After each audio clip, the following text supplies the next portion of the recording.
Hello, everybody. What's up? What's up? What's up? The Esthara Chronicles here. I don't know why I'm starting over.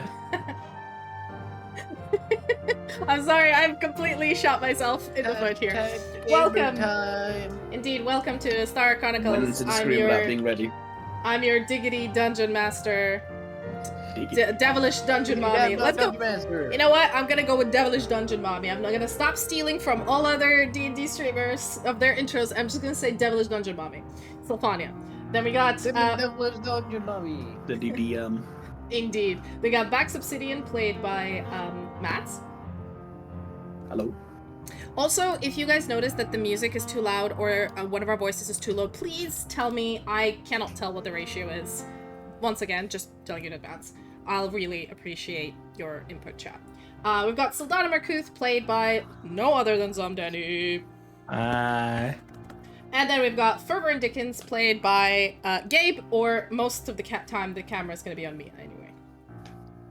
Mwah. Indeed. We also, in our Discord, have a dog cam. There is no more space for the stream to have it, but it's just a moral support for the players. Awesome. I hope the music isn't too loud. Oh, okay, it's currently switching. It gives us advantage in commanding him. Cool. Permanent advantage. Hopefully everything advantage. is good. If not, do tell me. I will lower the music volume because, again, the decibels I can't tell. In the previous episodes, the group has been traveling with their pet architect, I guess? I don't know. They rescued this dwarf architect from this ancient ruin, and they're taking him to the city of Lodenbra to reinforce the seals covering up some sort of vault underneath the city that apparently the evil devils or fiends are trying to get to by murdering people. Somehow it's related, you don't know. So to prevent them, you decided to take the person who actually knows the plans for the city to, like, you know, build some countermeasures or, I don't know, deal with the problem. First you gotta get him there alive. And as you guys were, I believe you guys managed to pass through a river. You then guys managed to, you met this like spectral watcher who asked you deep questions about your psyche and about your goals and ambitions, and none of you lied to him technically, so he was like, alright, cool, you people are honest, here's a reward, and he just gave you a chest full of shit, and you guys are awesome. You now have some magic items in there, which is cool. Then on the second day of your travel for last episode, Sildanna was conveniently riding a horse with Zigil behind her, because you only have 3 horses, and then she uttered the words like, "God, kill me now," and she got jumped by an assassin and almost granted her wish. She got kicked off the horse, the assassin almost grabbed the Zigil to escape with him, and then with an awesome turn order with Ferverand using Ring of the Ram, horse was dead, assassin on the ground, Sildanna almost died twice, and then using a nat 20 came back to life. Crazy. Crazy shit happening last sessions. But you eventually managed to, with the use of Halt Person and Ferverand's insane damage ability, you've locked down Salthor Verania, the Crimson Death, the infamous assassin of the fiendish cult that apparently for 20 years have been operating in Lodenbra, and also senior officer of Sildanna, to whom she has given the vital information that Ferverand has died for. And Ferverand told her to only give it to the Holy Lady and no one else, but she thought, that's above my pay grade, I'm just a grunt, I'm not gonna go to the Holy Lady, I'm just gonna give it to my senior officer. And that just happened to be a traitor. So, here's a little recap. So, in the previous session, Sildanna, you are alive with 1 hit point just through sheer force of will and a nat 20. You're feeling very groggy, because you went down, like... I've been stabbed quite a lot. Yeah, you almost went full dead with a knife through the neck, then you got rezzed by a potion, and then you almost went down again with another stab, and then you just got up through a sheer force of will. But you're pretty... I get knocked out, and I get up again. They're never gonna get me down. Yeah. And then, Bax and Ferverand, you have, I guess, declawed and stripped this assassin and tied her This up. woman, this creature is laid bare. Okay, so how did you guys tie her up? She's currently unconscious.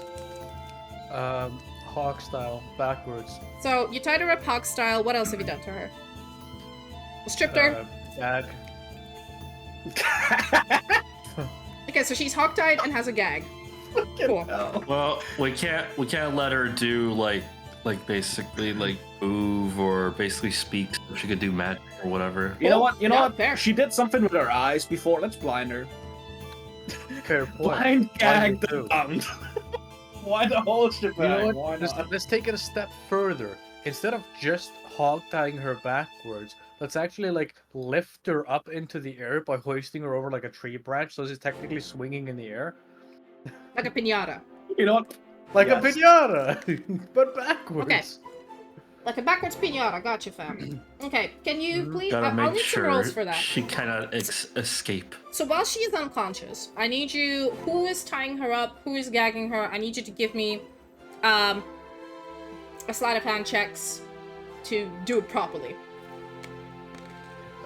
You just drop her and she breaks her neck.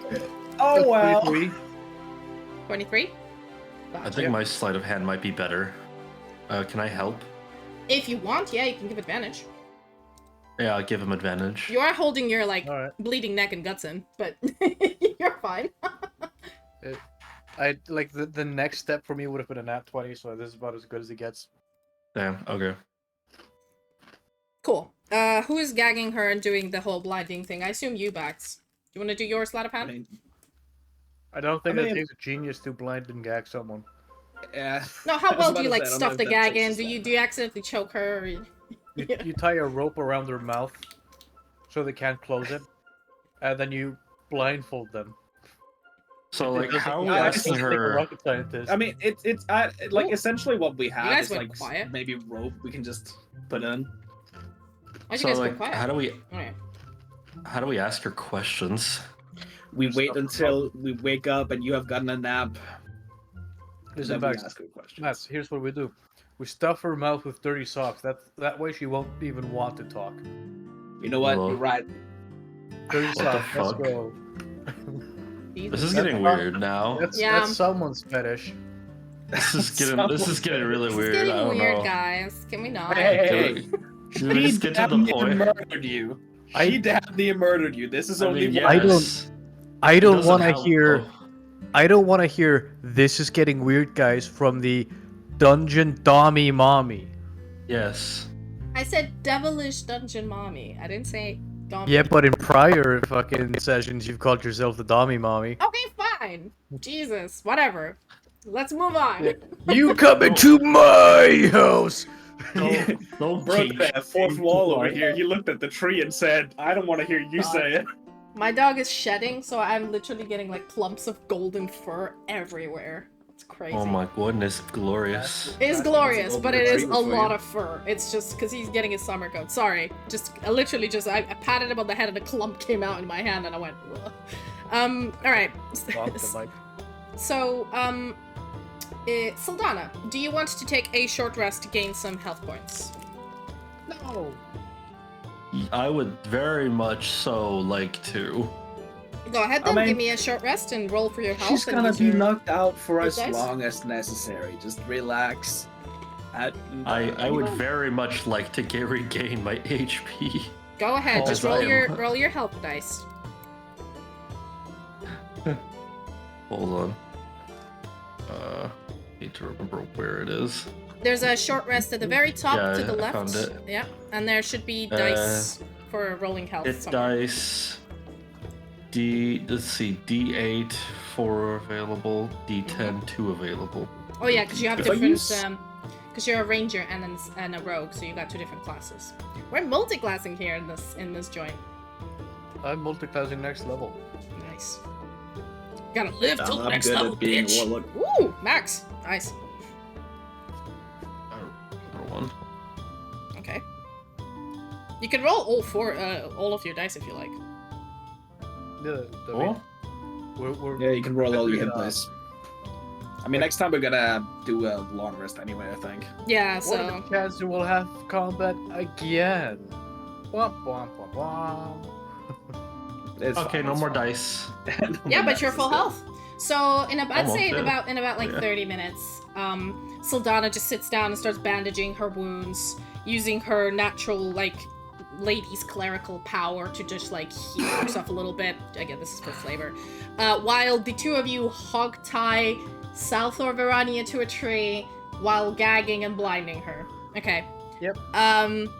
Alright, We're recreating someone's fetish right now. she's out cold for 4 hours, as I said last turn. So, after 4 hours, you're fully healed, Sildanna. You guys are just twiddling your thumbs, waiting till she wakes up.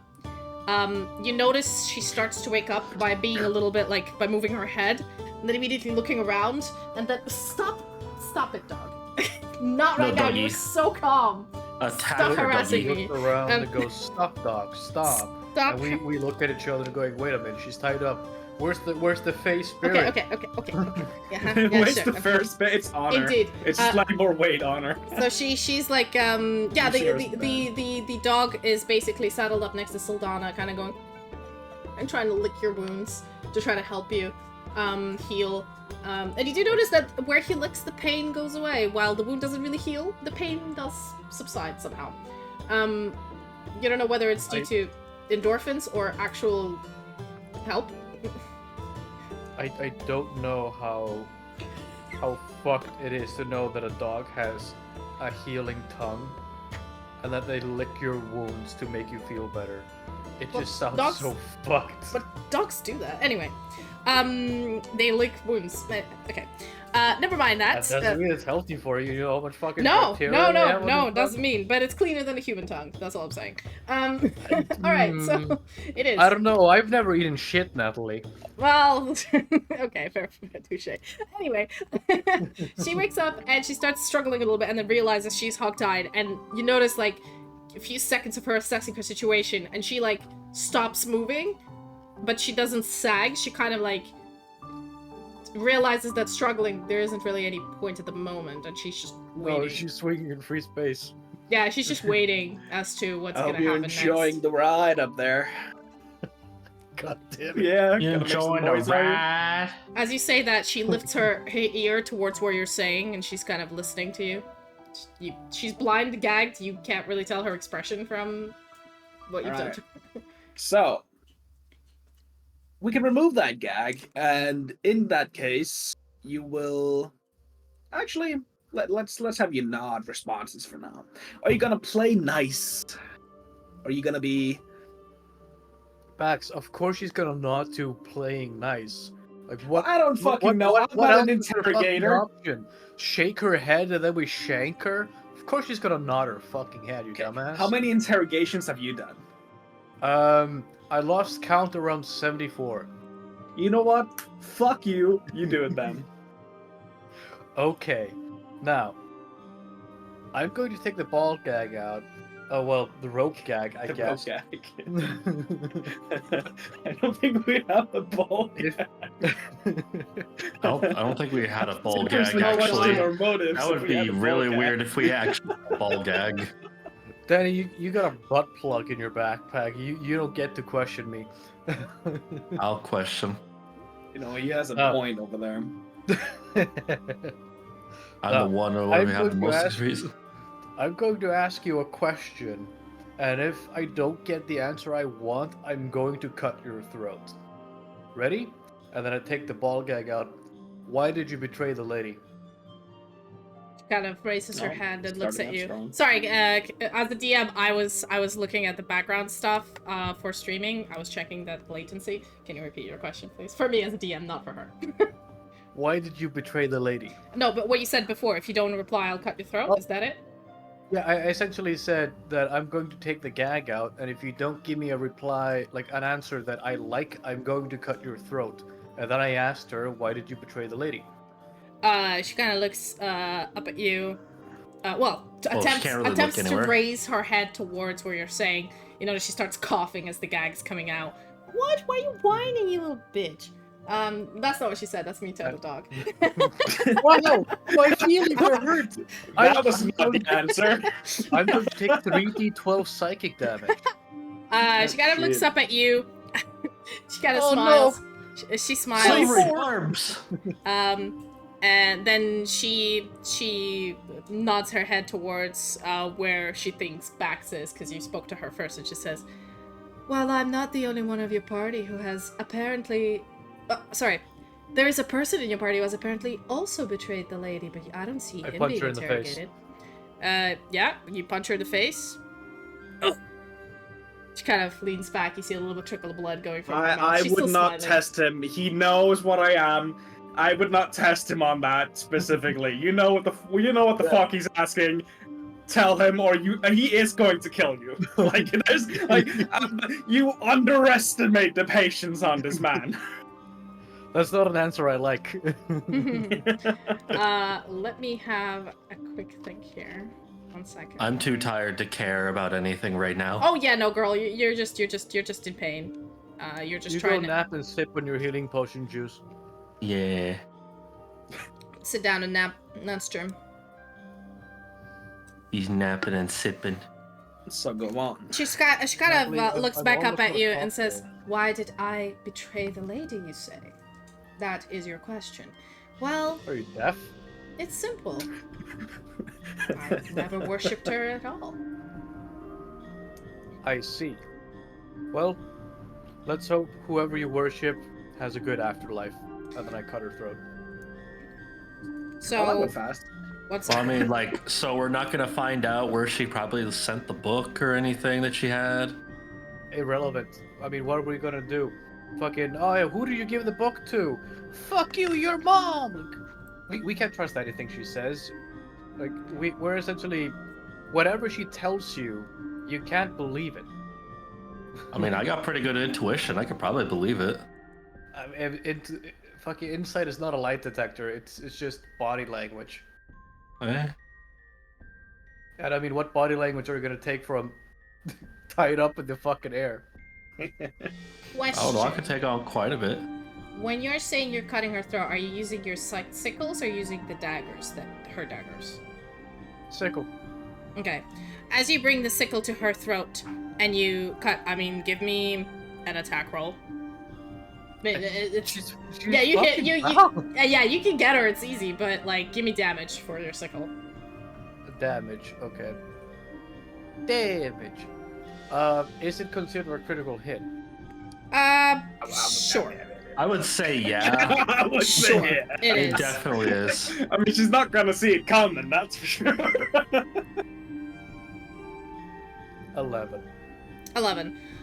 She goes unconscious again, and she her neck starts dripping blood. But as you start cutting her throat, obviously you're like, okay then, and you sort of come up with the sickle to cut her, and she's still smiling and laughing at you, with her, eyes blinded. You notice there's little embers. Oh my god, she's undead! Blows her head off. The embers start glowing a little bit. I mean, in the moment as you're cutting her neck, and she kind of looks at you and says, "Where I'm going, I'll be revered. So kill me all you like." She's not even finishing that sentence. I'll just blast her head off. No. Before you do that, you know what? Okay. I'll have patience. Good point.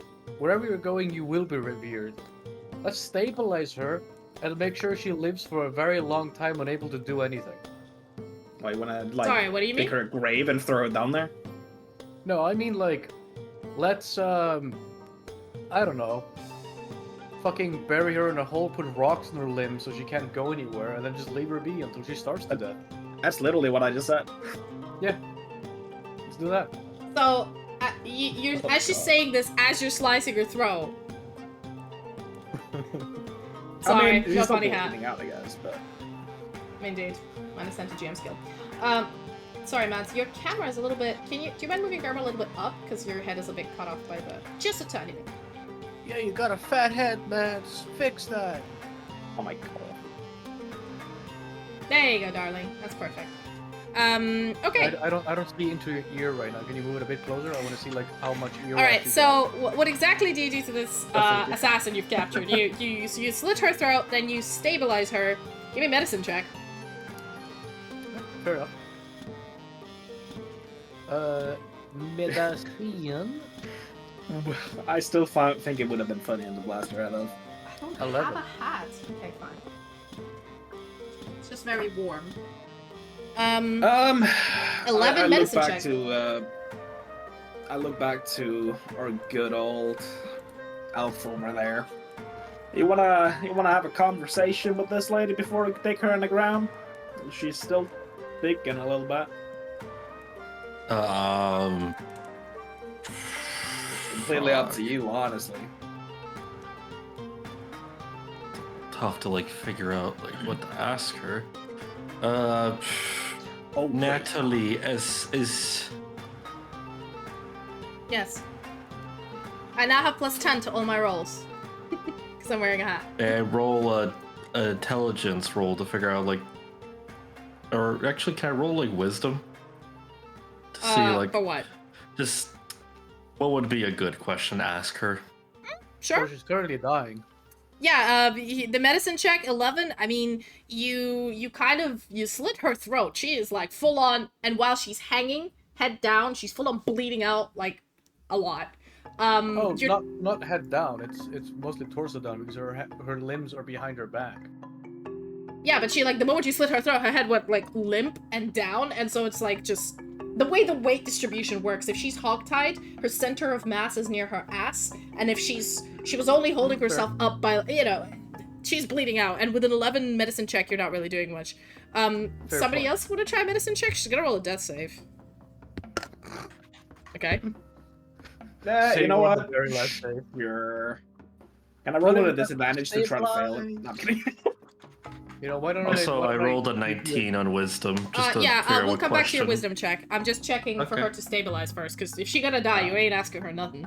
Well, I did a medicine check of 20, so... Yeah, you stabilize her, you somehow, like, just push Gabe away for a second. Also, sorry... I just cauterized with, like, a little bit of flame. Yeah. Sorry to ask this, Egg, is the music to voices balance good or not? Just checking, because nobody replied to me in chat last time. Thank you. So... Scream. Yeah. No. So then you stabilize her, and Sildanna with a 19 to, like, what kind of questions to ask her. You've really known her for a very long time, but not like a friend, not like Ferverand, not like your teammates. She was always the sort of the dispatch officer. She's the one that all of the ranger teams in Night Favicia reported to, and then she would report higher up the food chain, right? She was your, head officer that you'd go to. You wouldn't go drinking with her, but, like, you've interacted with her, you've had meetings with her. She, at the time, was completely, like, she was always this kind of, like, a bit arrogant. You always knew that she was very fast, she was very good with, like, daggers and a bow, and she knew how to, like, ambush. She always gave you advice on how to ambush quite well, so you're now seeing, like, the same skills passing on. But her personality, like, you don't really have a good read, you're not really friends with her. But I can say that the questions that you're thinking are good to ask about this whole situation probably would be, I mean, she's working probably for the Fiends. Maybe I think it's pretty obvious. Yeah, you probably know at this point that Galatea, the main lady, is probably somehow involved. Maybe asking which people in the positions of power are involved in this cult. What do they know what they're looking for in the? Do they know about? They know about the vault. What do you know what they're looking for in the vault? Why specifically do they need the architect alive?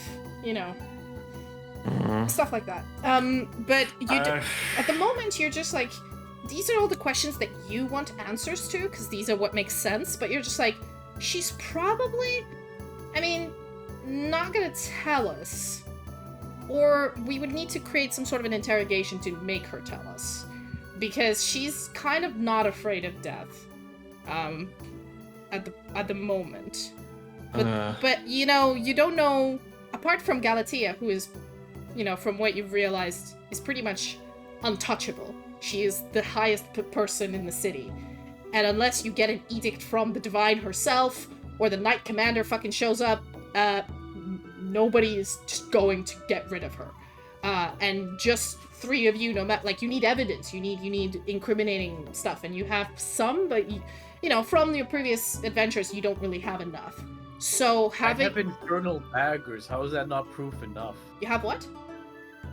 The infernal daggers. Yes, but nobody knows how you acquire them. If you bring, like... Sildanna, you said that with a 19, you're thinking, like, if you kill her and leave her body here, or if you take her with you, or you kill her as well, I mean, you might have some leverage that, hey, we found this south of Verania, she had these daggers on her.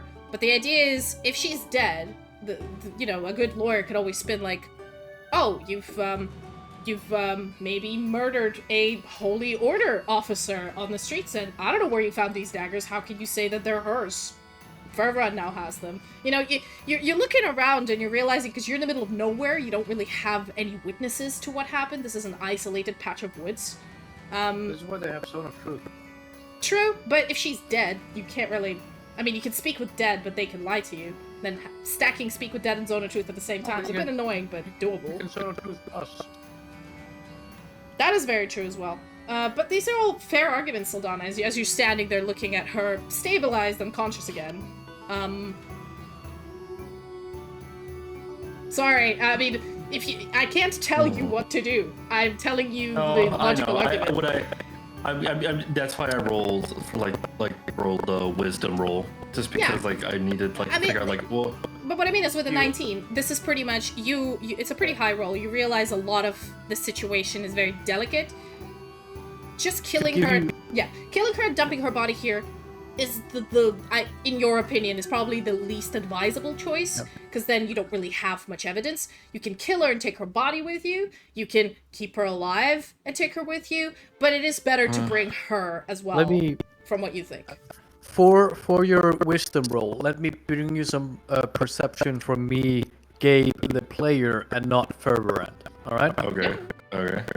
If you keep her alive and you bring her to Laudenborough, whoever is the corrupt head of Laudenborough will likely set her free or not do anything. That's what I would think is going to happen as well.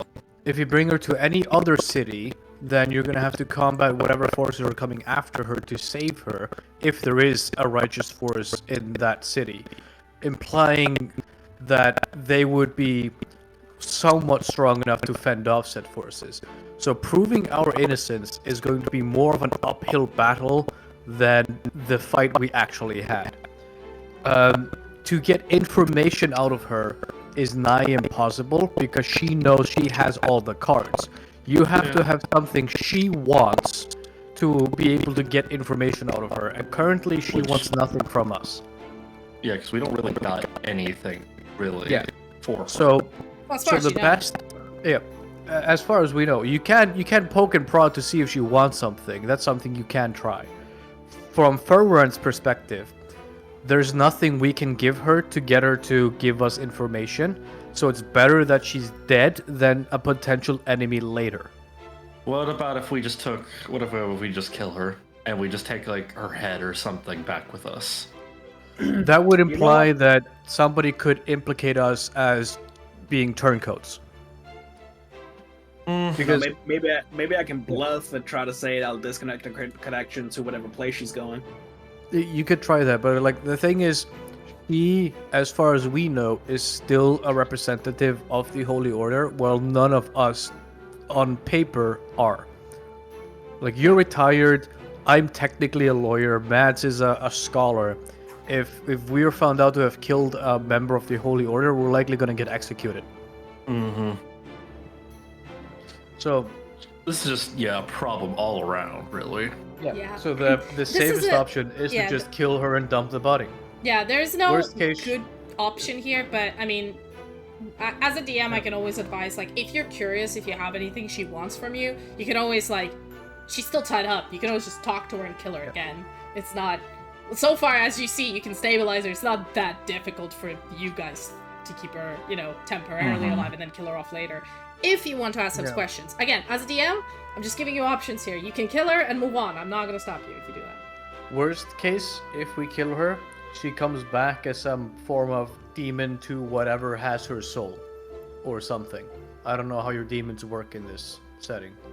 They're fiends, so it's all about contracts. You don't actually know which fiend she works for. You just know she works for fiends. Then that is another. I mean, when we kill her, something gets her soul, and they can do with that soul whatever they want. Make a new body for her, make her into a fucking drooling trash can, or make her into a greater demon. And We don't know. You know what? But Ferverand and Sildanna, give me I guess it would be Arcana checks. I'm kind of reaching over my mouse because my cat is using my wrist as a headrest. You do yours, Ferverand, with advantage because you are quite aware of fiends. You've studied them well. Very well. 21. Mm-hmm. 21.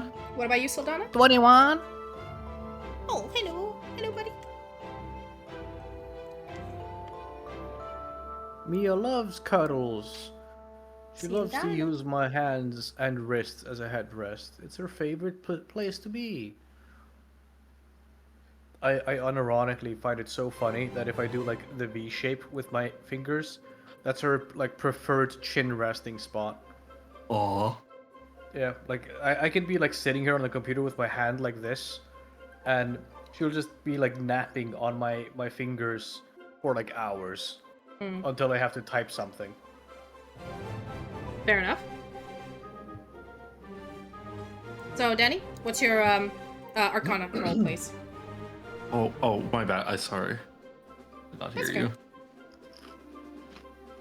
Okay, Not you high. are still shocked by the fact that you just thought, like, imagine you were working with somebody for, I don't know, nigh on 5-7 years. They have been your trusted officer who gave you dispatches, who, like, you would report to, who would tell you what's going on, and, you know, a person of trust that you thought for the last 20 years you have done right by, and realizing that, like, this person is the leak, this person is the betrayal, and like, kind of it isn't your fault that this whole situation's happening, but you can't help but be like, if only I didn't trust people and just went straight to the lady, this all could have been avoided. And this is what, like, prevents you from gaining any insight, and you're just a little bit dazed. You, Ferverand, though, you, with your knowledge of fiends, with the knowledge of the way how she said, where I'm going, I will be rewarded, I will give you an option to take a look at the daggers, and with you pull out the dagger to take a look at it, and with a 21, you know that all, like, unlike demons, fiends have a very strict hierarchy. There's, you know, archfiends and whatever, fiends underneath them, and they try to civilize themselves to like, comparing to demons. They despise demons because they say demons are just full of chaos and they don't have any order. And while fiends are the rulers of hells, they're like, we're civilized, we have contracts, we play by the book, but the book is rigged, you know. So from with a 21, looking at this dagger and looking at her, you realize that unlike lesser devils, sorry, this is like the power she had, the notoriety, the length of time she used to be able to do this, the ability to hide in plain sight with the Holy Order, and the fact that no information about her was in that cult in Nyphavicia that you were infiltrating. She must be working almost directly to an archfiend. With a 21, you're looking around and you're like, she's probably not reporting to some, I don't know, incubus somewhere, or just a regular devil. She's probably reporting to one of the 7 archfiends. Or somebody in their employ. Which means that, you know, with your knowledge of the archfiends, it isn't that easy to get rid of. Do I, with my experience with devils, in the whole cults I used to infiltrate, am I aware of devil contracts and how they would usually proceed by? Oh yes, because you were in Nyphavicia for a while, you see that a lot of, since the portals closed to Esthara, devils couldn't just, like, make contract with mortals easily. They couldn't be summoned. Like, you can't just, like, oh, sacrifice a chicken, comes out a fiend, and he make like a lower fiend, and he just makes a contract with you. That's not something you can do here. To even have a conversation with the 9 hells, even without summoning anything, which you've witnessed before, you witnessed Bumblebee do, you have to have, like, sacrifice a whole village and curse the land you're on to rip a tear in time and space and just pass along a contract without, like, prior negotiation. It is significantly difficult, so not everybody can do it. You've seen it done once, and the way fiends do things now is they obviously have agents that they have made a very lucrative contract with more benefits for the agents than there are for the fiends, specifically on Esthara, to sort of vie their interest because they can't come themselves. So they're actually quite desperate to have people in Esthara doing their bidding because they themselves cannot easily pass through. So for employees. Yes, so having a high-level employee you've never seen any contracts from archfiends. You've always seen messengers of messengers of messengers. But having a high-level employee of almost directly an archfiend you've never seen this before. And obviously her contract you can deduce with a 21 and what you know about Esthara. Probably it has significant benefits to her and boons from said archfiend. But there's always a catch, right? Sorry? But there's always a catch. I mean, of right? course, their feeds, of course, there's always a catch, but you don't know whether this catch is... Bless you. I mean, usually you'd find that this catch is always very dangerous, so like, oh, you get this power, but... and something terrible happens. Here, you know that the contracts are heavily skewed towards the but is like, oh, like, you get this super speed, you get these fancy daggers, you get this bunch of servants you can command, for example. You can do all of this, and the but would be, like, if you die, you go back to Hells, and we may resurrect you, or we will reward you even for all of your service, and the but would be like, you can't switch religions, or something. Like, it'd be something so obviously, like, I'm not gonna do that. That it's like almost a fake contract. You've seen a similar thing. Bumblebee never really revealed his own contract because that's very personal. But you've seen other high-level cultists' contracts after a few drinks. And literally the butt clause has been so watered down that you're like, what is going on with this contract? These fiends are so desperate to have somebody working in Esthara that all of their contracts have now become they quite... buy Tinder Gold. Sorry? They're so thirsty, they buy Tinder Gold. Basically, yeah. They're so thirsty to be the star, they actually subscribe to Tinder Gold. And obviously all the... So, I mean, I know I'm going around the bush, but this is the kind of way of things. In a different world, fiends would operate as usual. It's just this world is unique for some reason. Ferverand, do you mind if I test something out? Just quickly. What do you want to test out? If you had one question you really wanted from her, what would that might be? Her accomplishments or something? Because I have something that I may be able to I want to temporarily persuade her. Who she serves along? Mm-hmm. Okay. I want to know who she serves. Take 10 steps back. I would, but the game is paused. Yeah, I essentially tell them to take like 10 feet I back. can't move. I essentially tell them just to like go 10 feet back, and then I lift up her head, and I use Fate Presence to charm her. Oh, okay. What saving throw is that? I mean, I assume you wait till she wakes up. Yeah, of course. Okay. How long does it like? Okay. It lasts until the end of my next turn. So that would mean 12 seconds-ish, if it's only me and her. Before the shenanigans, if we're waiting for her to wake up from unconsciousness, I would inspect the daggers to see if a fragment of the contract is on them. Ooh. Yeah, smart. Give me, I'd say, give me an Arcana check with advantage. Hang on, I got cat arm. I understand completely. There we go. Oh, 17. it was so close to 2 nat 20s. Question. How long do you spend looking at the daggers? Do you potentially attune to them at all, or no? Oh, I attune to them. Okay. I inspect them at least until she wakes up.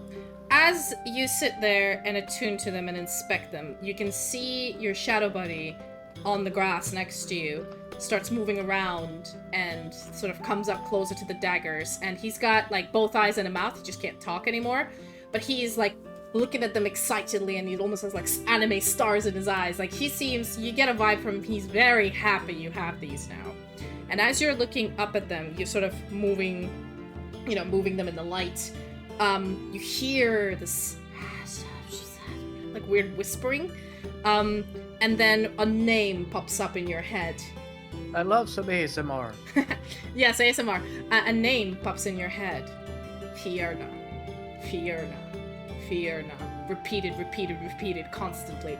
And then as you're looking deep into the dagger, suddenly there's this flash of brilliant red eyes looking back at you from the dagger. I keep the stare. I don't even fucking blink. I maintain my stare. As you maintain your stare, you feel something inside you quiver, and it's not the Shadow Buddy. The Shadow Buddy is just ecstatically jumping around you, and you feel this sense of belonging, a sense of connection. It's very odd. It's something you've never felt with.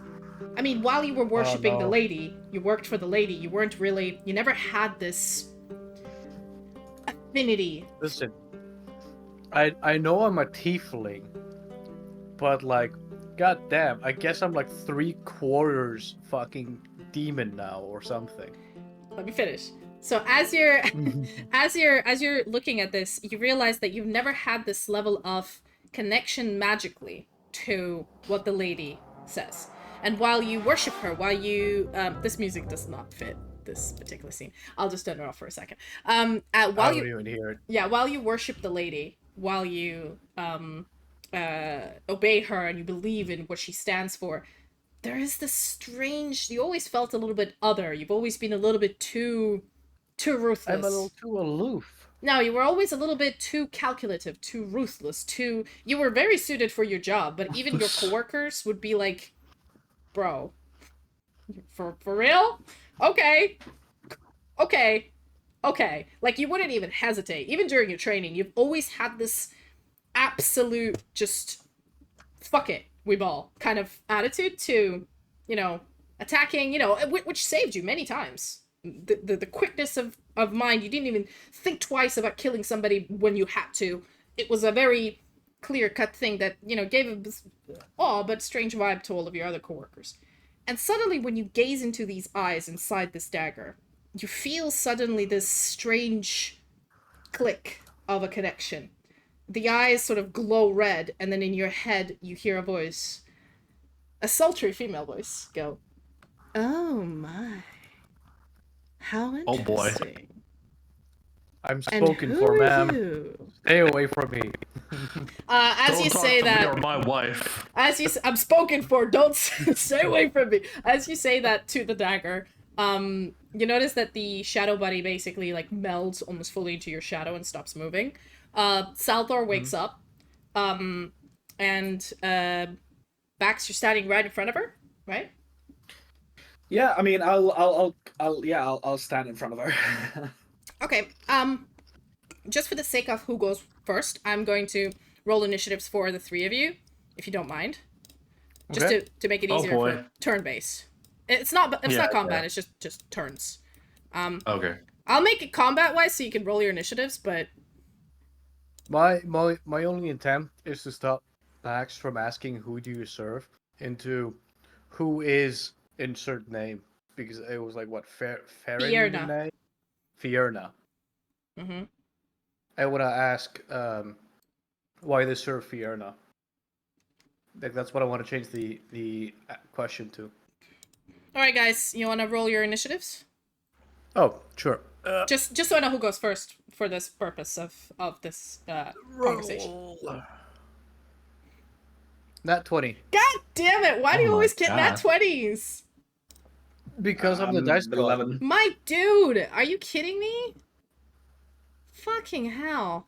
I'm the dice god, not because I roll Aye. high, but I roll exactly what I want Jesus to make it the Christ. most entertaining it can be. Okay. Alright. Okay. So, Sildanna, you don't have to roll your... I mean, unless you want to, but that's fine. So, Ferverand, you go first. As you go look down at the dagger and you say, "No, stay away from me, I'm taken." Stay away from me, whore! I'm a married man! Basically. So, You're married? I scared the cat with that voice. Salthor, like, groggily wakes up and, like, Sorry.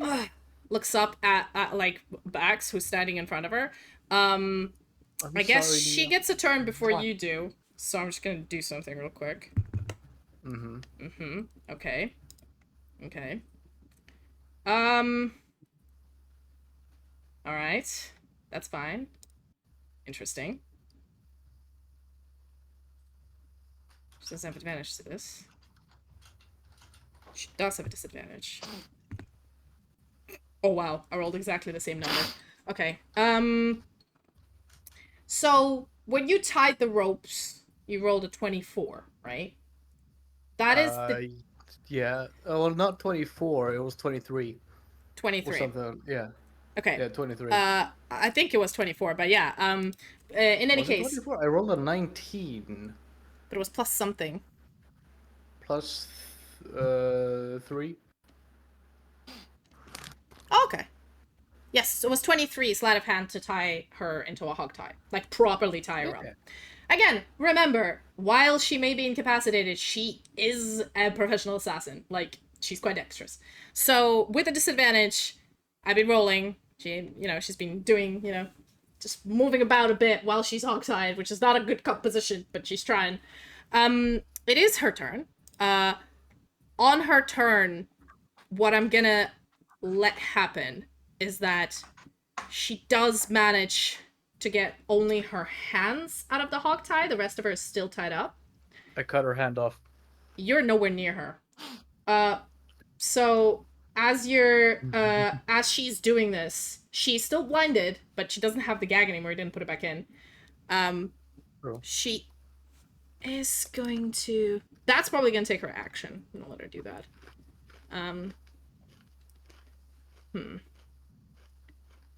And... She's still blindfolded, if that helps. She is, yeah. You're still blindfolded in one health. Like, it's just like one punch and she's knocked out again. Yeah. Oh. Ha. She's going to... I'm out of fucking cocktail, Natalie. I don't have any more alcohol. Well, I'm sorry. Go get yourself one. Are you sure? I mean, I can hear you, but I won't be able to speak. That's okay. I'm still figuring out how it works. If you need a refill... I will bartender myself real quick. BRB then. He will be back soon. I'm just double checking. You can talk between yourself, Sildanna, and Bax if you like while I'm doing this. I'm taking a fat shit.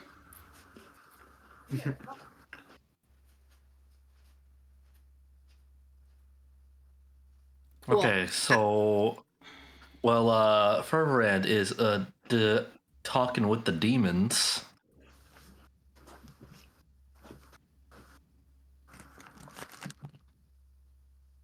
Yeah. What are we gonna do? I'm just making sure that I can you knock her out? I'm just making sure that I can do this with oh yeah, no, because it's mostly Ferverand read this, and then Sildanna, you were just standing there, and then it was her turn on which she got her hands out. You didn't it was pretty subtle because she's swaying there, hung on a tree like a rotisserie would I have chicken. Noticed? I'm pretty sure with my passive perception, what's your passive? I would have noticed. Okay, fine. What's your passive? My I know passive. how subtle you can be in a hog tie, but I think your passive is passive perception. Is it listed? It's 17. So I'm gonna roll a stealth check with disadvantage because she's right in front of you. Yeah, you. I mean, we are literally looking at her. Yeah, you were looking at her, but again. Yeah, gotta do the mechanics, right? As you're looking at her, you do notice she's like fiddling with her hands. And I would say you notice it almost at the same time as she manages to break her hands out. The rest of her is still tied up. You notice it immediately, Sildanna, and I'll let you act... Even though your turn is before hers, I'll let you act immediately after. Okay. So you let me react right now? I don't know why the lag is happening. It was fine before. Maybe it's just your internet, my dude. Because, like, I'm looking at my, at the Twitch stream going, and it's fine. The YouTube stream is lagging like hell, but there's nothing I can do about that. The Twitch one is fine. Yeah, it can always be on the other person's end. Yeah, it's fine. so, Don't worry about it. I'm always very Anyways, stressed. Anyway, this is being recorded, so it will go up on YouTube later, and it'll be in good quality. Don't worry about it. All right. Anyways. So what I'm gonna do is, even though your initiative is kind of before her, so she went after you, I'll let you go immediately after her turn, because you noticed this so quickly. Okay. So I'm like moving your turn guess, after hers. Bax, it's gonna be up to you to. I can't really tell him yet, can I? No, but you notice, like, as she was like swaying and moving around a little bit, but that's also because of her weight. And then as she pops her hand out, that'll be her action. She uses a bonus action to say some sort of a spell, and you notice her body lights up a little bit of red, and then she kind of uses, I'll say she uses her movement to, like, let's see if her, let me do an acrobatics check to see if she can do this.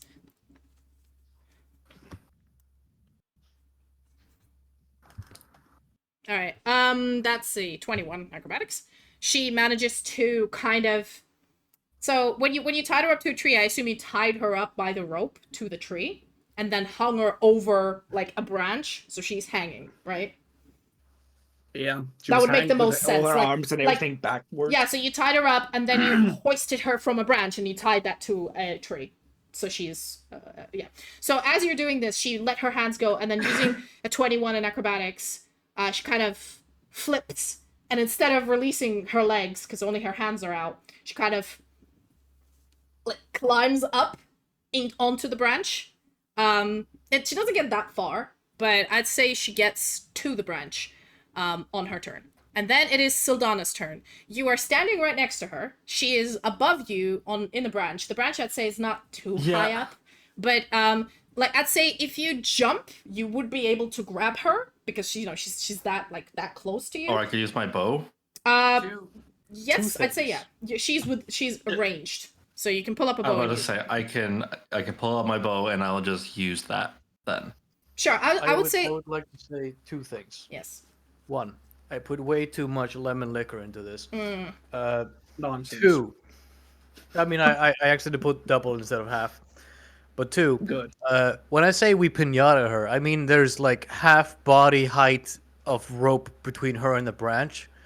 So she's gotta like kung fu roll up that fucking rope if she wanna get to the branch. 21 acrobatics, man. Fair enough. And she did roll. Oh, she rolled like with disadvantage to get her hands out, which was she rolled 2 19s, which ended up like 25 sleight of hand. And then she managed to, while the rest of her is tied up, she's kind of using her hands to like roll. Acrobatics, man. I don't know how ninjas do this. Anyways, I'm shooting her. Go ahead, give me an attack roll. I'm killing her. Pow. Honestly, wait. Oh, sorry. Actually, wait. We would have done the same at that point, right? It's not exactly like she can roll away. I just realized something. Yes. This counts for sneak attack damage, actually, because I'm at an advantage, aren't I? Why are you at an Because advantage? she's hogtied. She ain't resisting, or...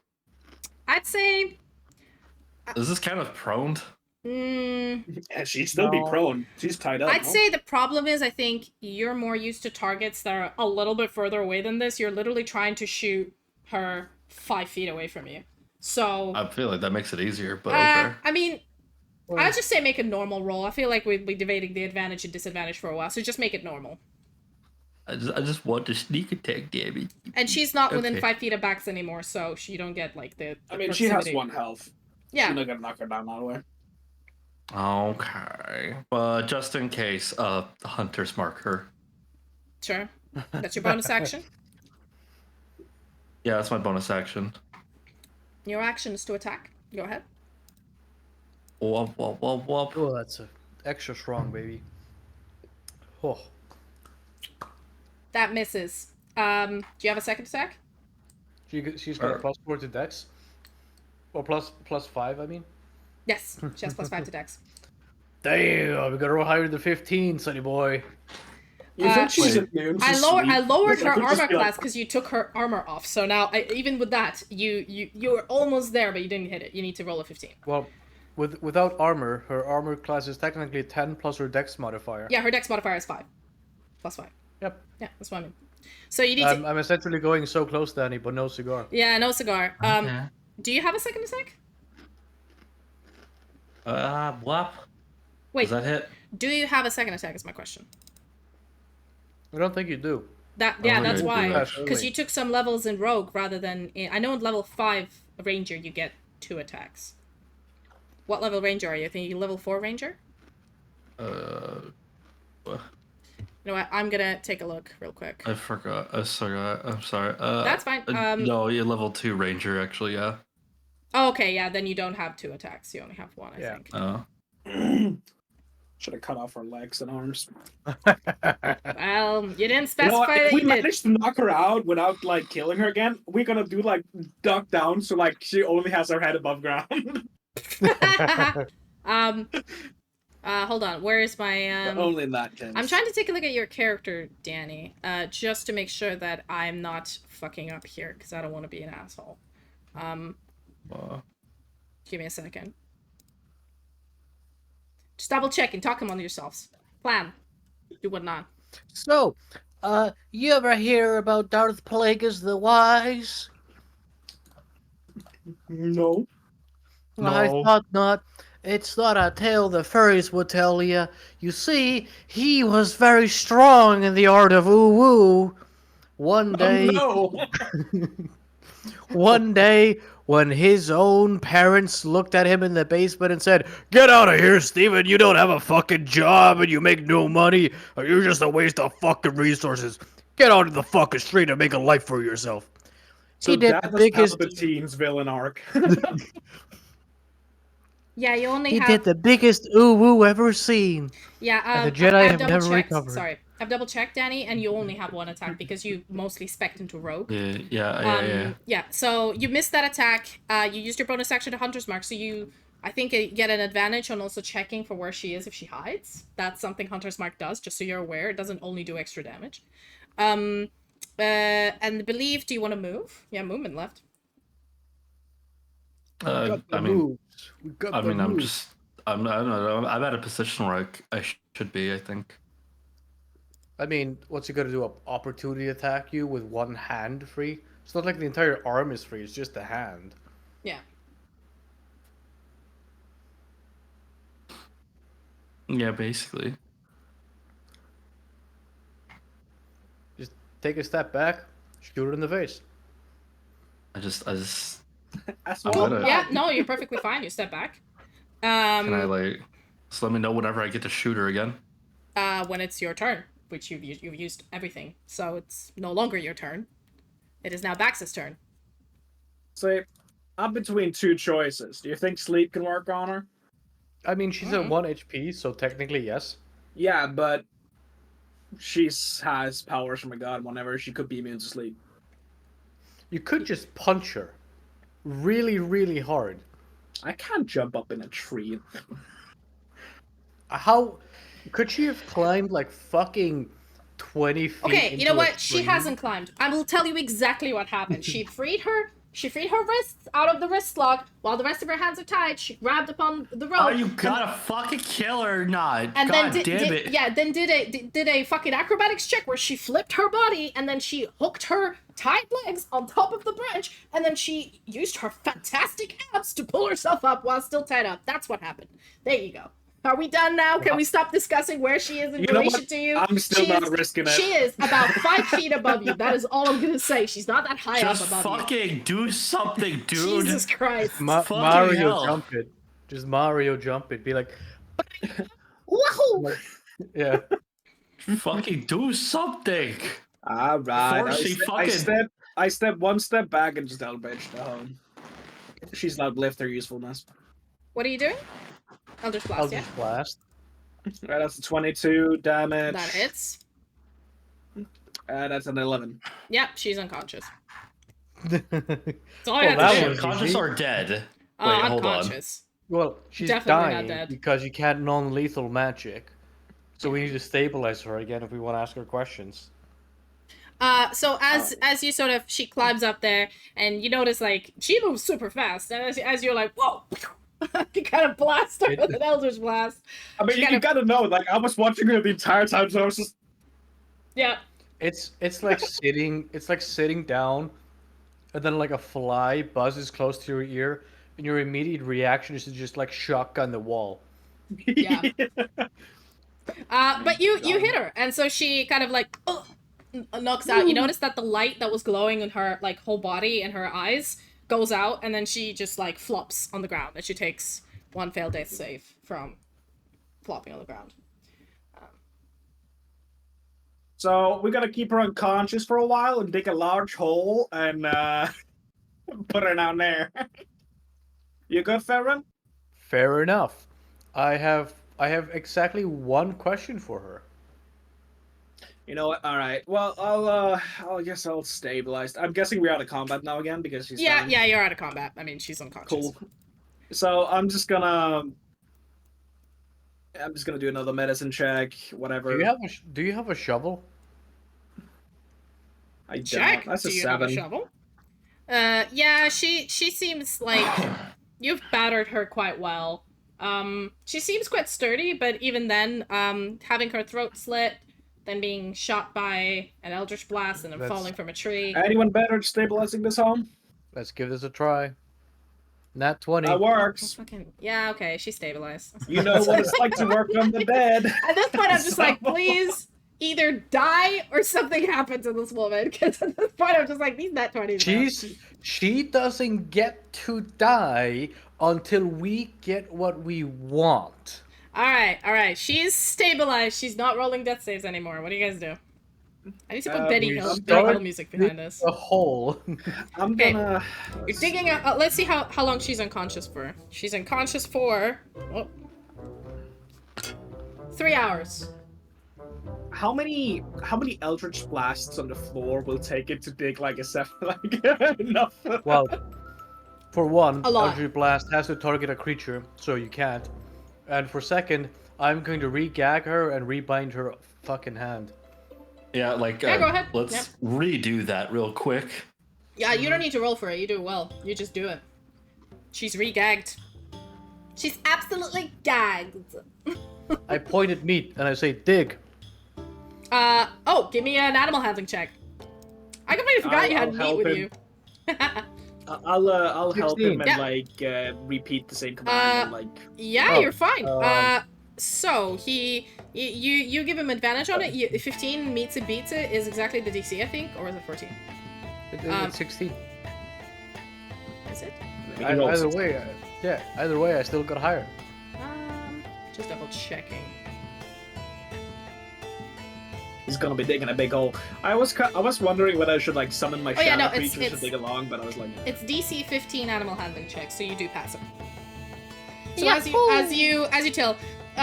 you tell him like meat, dig, he kind of goes, and then, and you notice that the speed at which he's digging, it's like a good minute passes by, and the hole is getting large. He's a fast boy. Fuck. There's dirt everywhere though. It's messy as fuck, but it is working. It's not a clean hole, but it's. You know what? We're gonna use this in the future. This is good for not leaving behind evidence. Yeah, as he's digging. How deep is the hole? You know what? Let me roll for this. You roll a d4, and that's how many feet in tens it is. Feet in what? Like, I don't know the English equivalent to this, but like when you say do something in like tens, it's always like 10, 20, 30, 40, 50. Mm-hmm. You roll a d4, and that's how many feet down it is. No, I think So for a minute. How long do you let him dig? Until it's suitably fucking. Well, body his size. speed is 3 feet of hole a minute. Okay. So we let him dig for 3 minutes. Yeah, he is very fast. Oh, well, 2.5. I call him. I call Meat a good boy, and I give him a ration. Oh, he's so happy. You give him a ration. He starts. His tail just wags like crazy. He like winds between your feet to rub, and always does the kind of a cute little face begging for food. And then he flops next to you and eats the ration like a ravenous dog he is. You now have a 9-foot hole. 9-foot hole. That's probably taller than she is. Yep. I put her in the Just gonna- fucking hole. You drop her in the hole. like put a little bit back into it, just enough so she can. Still reverse hogtied. Yeah, she's reverse hogtied, gagged and bound. You drop her in a hole. She is at the bottom of a 9-foot hole. It's very deep. She won't be able to get out without like climbing or getting like a ladder or something. She's pretty much trapped in there. She can't jump out of there. I was more thinking like we could like lift Oh, her yeah, up no. a bit and then put dirt on her and just make Yeah, sure yeah. that- We're gonna head. fill the hole up to her neck. Okay, so as one of you is holding her by the shoulders, the rest of you are putting the dirt back in the hole to close her up. Yep. Okay, it takes you about 30 minutes because it's a bit of a finicky thing to do. Meat is so happy about the ration, he tries to help you a little bit. He does, like, bring some of the mud back. It's very messy, you're all dirty, covered in mud. But you do have a head of a woman fully, like, gagged and blinded on, like, a mound of earth. Let me Yep. get that for you, lads. Prestidigitate. My man. Do you prestidigitate the dog? Let's get this woman to. Nice. Alright, let's get this woman thoroughly investigated or interrogated. Alright, now can I try my fate present? I reiterate the question I want to ask of Fierna. Okay. I want to ask why they serve Fierna. Okay. As this like person wakes up, they go, oh, oh, oh. And you notice that for the first time, this person tries to move and can't, and there's a little bit of like panic on their face, just a little bit, like a smidgen of it. I just kind of like shake her head, but like, stop fucking trying! Okay, give me an intimidation check with advantage. Please. You can use either charisma or strength, doesn't matter. I'll just use charisma. I have a +5 to that. That's That was 24. almost on that one. Damn. At 24. She is pretty much, she's very intimidated. As you're holding her, you notice that like there's finally tremors going through her face. That's it. You can't really tell. Like, what, twice now? But I'm gonna ungag you now. And if you don't do what we say, you will not die here. You will suffer for a very long time underground. I chime in. I'm going to come back here, and I'm going to forcefully feed you some food to ensure that you suffer here for several years. And I can do that because I'm technically undead. I don't age. I could do this for years. She is intimidated enough. As you Fierna. release her head, she kind of nods fervently, and you notice like at this point she's tearing up a bit. Fucking good. You intimidated the shit out of her, yeah. How odd is this for me? For you, you've never seen her, like, she's always had a great poker face, and even during the fight, she has stabbed you twice and almost killed you, and seeing this terrifying force be reduced to whatever this is, you're feeling a sense of, like, fuck yeah, but also a sense of, like, really? Like, I don't know, it's a weird feeling. It's the unexpected, like, oh, she's also... You never expected your boss to break down like this. Yeah, there's also this, but then there's also, like, good that she's breaking down. Fuck this bitch. But there's also this tiny feel like, wow, never expected to see this. Anyways, yeah. Your fate presence. Give me... First and foremost, I think we can ask first. Crimson Fucker. Who is Fierna, and why do you serve her? You ungag her, right? She's still blinded. Yes. Yeah. She kind of looks around at, tries to look around and can't. She can still move her head a little bit. She kind of goes, Fierna is an archfiend, a leader of, let me actually double check this. Oh my god, I'm sorry. I don't want to mess up. She's actually an archfiend. Just double checking which layer of hell she's the archfiend of, because I don't want it to fuck it up too bad.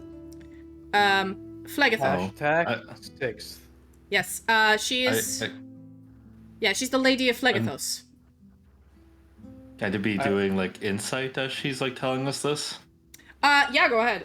She kind of goes like, she said. Fucking bad luck. Nice. 21. 21. Yeah, as she's looking at you, she says, Fiona is the Lady of Phlegethos. She and Lord Belial, they rule the 6th layer of hell.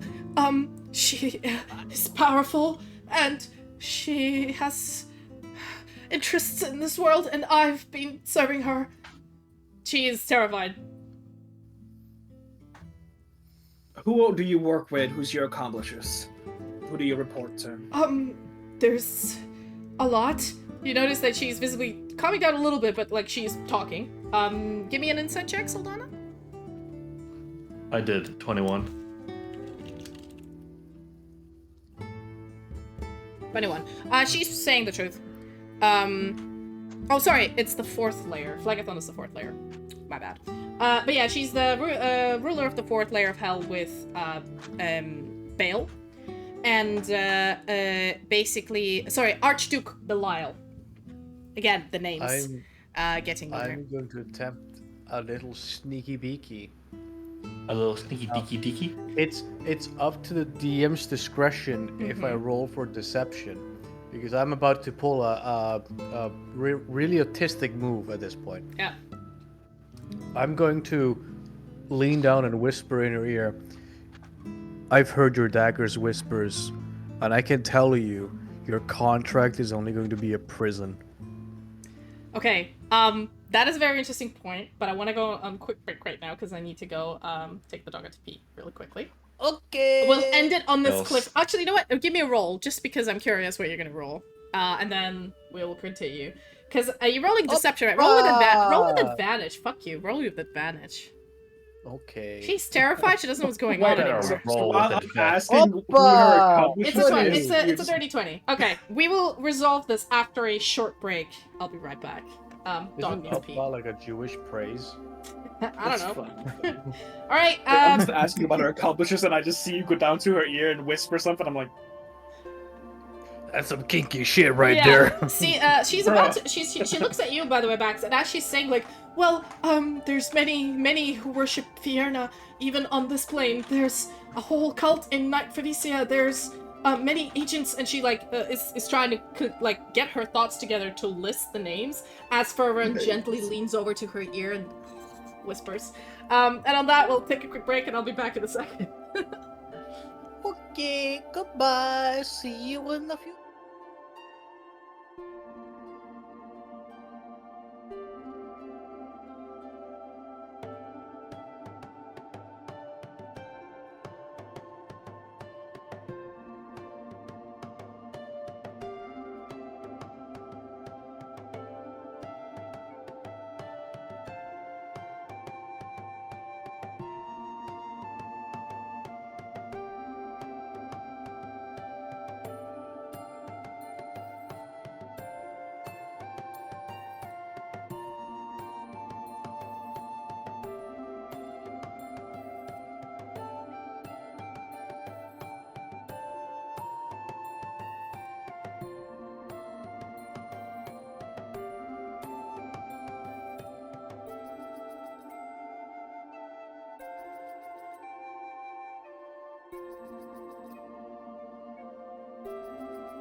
And we're back!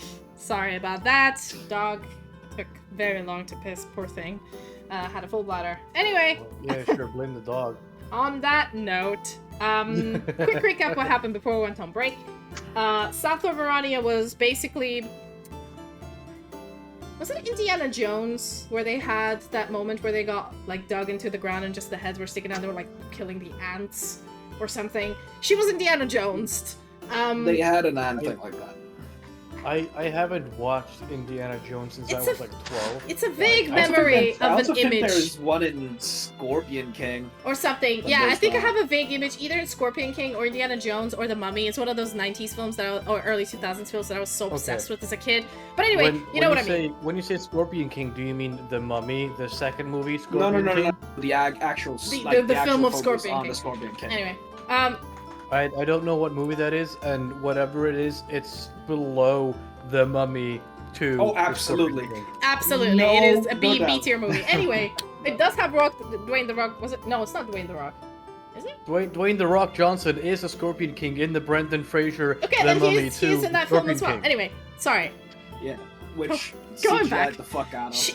In a nutshell, so fucking funny. she is in the ground, just the head sticking out, with her eyes blinded and only her mouth ungagged. As she's terrified, she is terrified, and she is just been asked to name all the agents of Fierna in Esthara, and she's about to do Archie. Archie, stop pumping 1 that second. whale. No, Archie, no! He's being a menace. 1 second. You fucking. So, The bathroom. as we discussed on break, Mads and I, or Bax and I, is we want to know who the forces are of the Archfiend, because we already know what Archfiend she serves. Sorry, we don't really care about the contract. TMI, but how- the bathroom bin that we have doesn't have a proper lid, and so if I leave the door open, he like a raccoon tries to fucking go through it, so I have to lock the bathroom. Anyway, TMI. I'm back then. I don't know what a bathroom bin is. Is it just dirty laundry? No, it's just for like non-flushable things, like Q-tips and stuff. Oh. You know, the stuff you don't really flush down the toilet, but you have in a bathroom. Why are we digressing all the time? I'm trying to finish the fucking. I've just never heard the term bathroom bin before. If I use the Yeah, we got a fucking torture I just put it session in the here. trash. So as she was about to, attempt to tell you the names of all the agents, Ferverand gently lowered himself down to her and whispered in her ear. What did you whisper exactly? Is that I've looked through your daggers. I've seen your contract. Oh, it was. I heard the whispers from your daggers. I know that Jesus, Mads. What is going on in the background? it's background vehicles. I got it. It was something. I listened to the whispers of the daggers. I know about your contract. It's actually a prison and not like a blessing kind of thing. Yeah, as you say that, you rolled a 20 on deception check. And as you're saying this, she suddenly freezes and she turns towards you wherever your face is. When she heard you, she goes, "What? You heard the whispers? You can't. No one can wield them. They're mine. Who the hell do you think fucking stole that book you had, you moron?" What? Do you think you're the only one who's ever had those fucking daggers? Yes, they were forged in hell out of my own blood. For me, only the blood of Fierna can wield them. What are you? That's what they tell you. That's a manipulation. They've used that shit since the 90s. Yeah. It's a CIA op. I'm telling you. And she turning looks at the you. frogs gay. She looks at you, Ferverand, equally outraged, terrified, and like angry, but also scared, and like, "What are you?" Asking in a full. She's going into a full panic mode.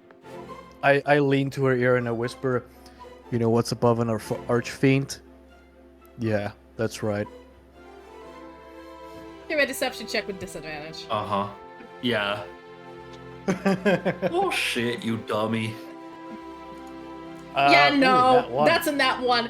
She gives you this bruh. like look, and she like does a weird, angry like laugh, like like a exasperated, angry laugh, and she goes, the amount of bullshit, but that doesn't change the fact that you managed to use them.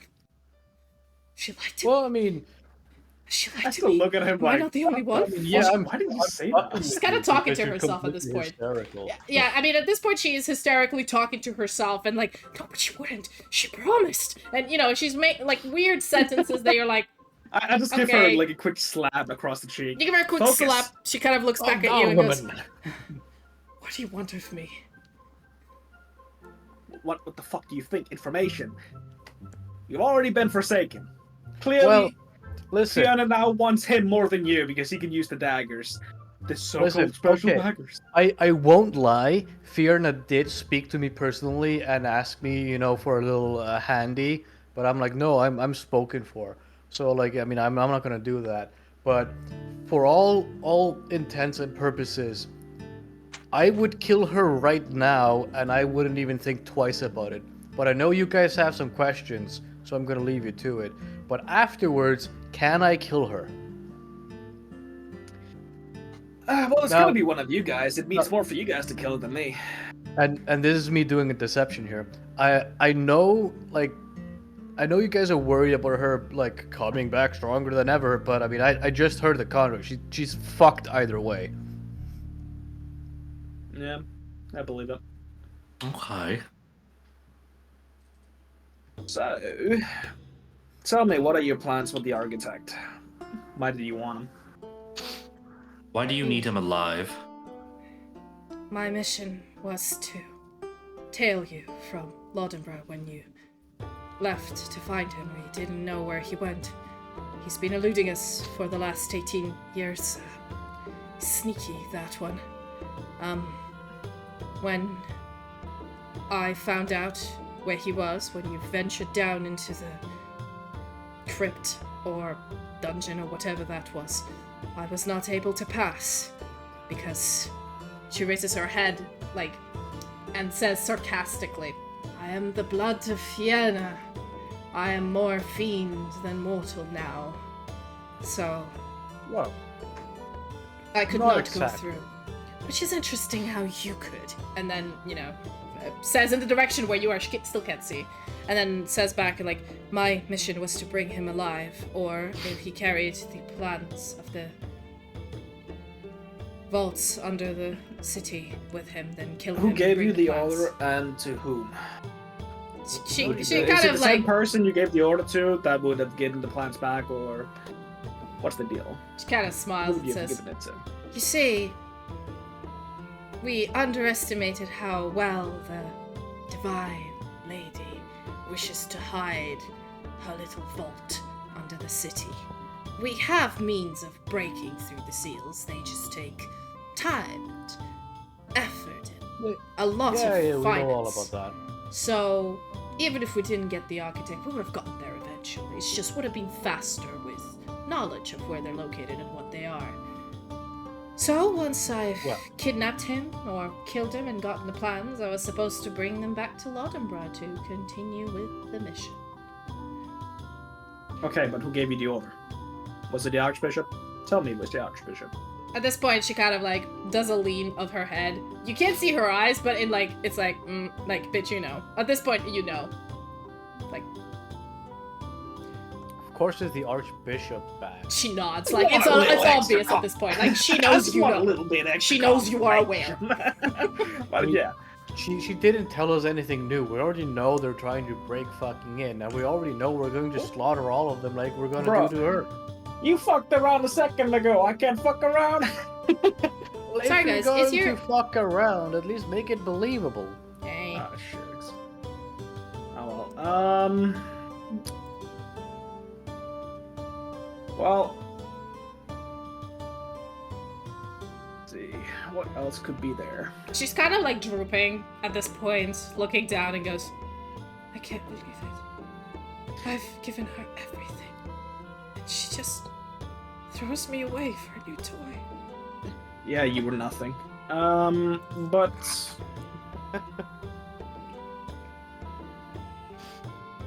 If it makes you feel any better, I'm going to use these daggers a lot better than you are. most likely. You have a feeling it does not make her feel better. She does not respond. You know what? I know. Yep. I was being sarcastic Yep. and incredibly vicious. Yep. Any more You know what? questions? Give us some confidential information that, give us an answer to what we don't know. Give us some confidential information. It's about Lochinvar. I mean, fair enough. I mean, if we kill her, she's only gonna get a worse punishment for, failing in quotations. But I mean, if you do tell us something actually useful, we might make you live and not make you lie down in this hole for, I don't know, 20 years? How long do you think you can survive mild starvation? And, have a normal life-ish? I mean, I could also give you a better deal. Okay, Ferverand, I'm not sure. Are you deceiving her or are you persuading her? Which No, one are you- I will act like I'm persuading her because it's in her best interest to tell us what we want, because I will leave her in that hole and I will make her starve for 20 years. So what's the alternative? You kill her or you let her go? The alternative is that I make her suffer for at least 20 years. No, I get it. If she doesn't tell you, she suffers for 20 years. If she does tell you, do you let her go or do you kill her? If she does tell us, I am telling her that we are more likely to let her go and live a normal life. Okay. Bax, what was your offer? I might let you join my crib. You want to join my god? Okay, Ferverand, give me persuasion check. At this point, just, I'd say straight persuasion check. Bax, give me one with disadvantage. Yeah, Man, I'm gonna use a hero point on that. Oh, okay. Is that How from, you use your point? is that from naming the last episode? Yes, it's sad DM noises. Yeah, that's TM. true. Yeah, 15. 15. Bax? Give me with disadvantage, please. Oh god. Yeah, no, she does not want to join your god. She looks at You you, don't want to Ferverand. join your stank She ass kind of group. droops and kind of leans her head towards you, Ferverand, and says, "You understand that if I tell you this information and then die, they'll turn me into Lemure or worse." You're already gonna become one because you've already failed. That is true. They promised rewards, you know. Rewards come with success, and That's you true. haven't had a lot of it. Well, until you, I've had 20 years of success, if not longer. Honestly. Yeah, that's the sad thing. I was dead for 20 years. It is. I mean, frankly, mine protects me a lot, so I mean, I don't know what y'all complaining about. She kind of sits there for a second thinking, because 15 Yeah. isn't like a natural 20. I But you see Unlike- that, yeah. Unlike your fiendish patron, I'm a man of my word. So when I say I will let you live a normal life, I mean that I will not hound you for whatever corner you might find me in. I will let you be, provided that you don't cause any trouble, for however long your natural lifespan remains. And I don't know, if you're really good and you behave, I might help you find a way out of this contract, but that's entirely up to you. Now, you might not believe me when I say this, but hey, who are you gonna trust? Give me a persuasion check with advantage.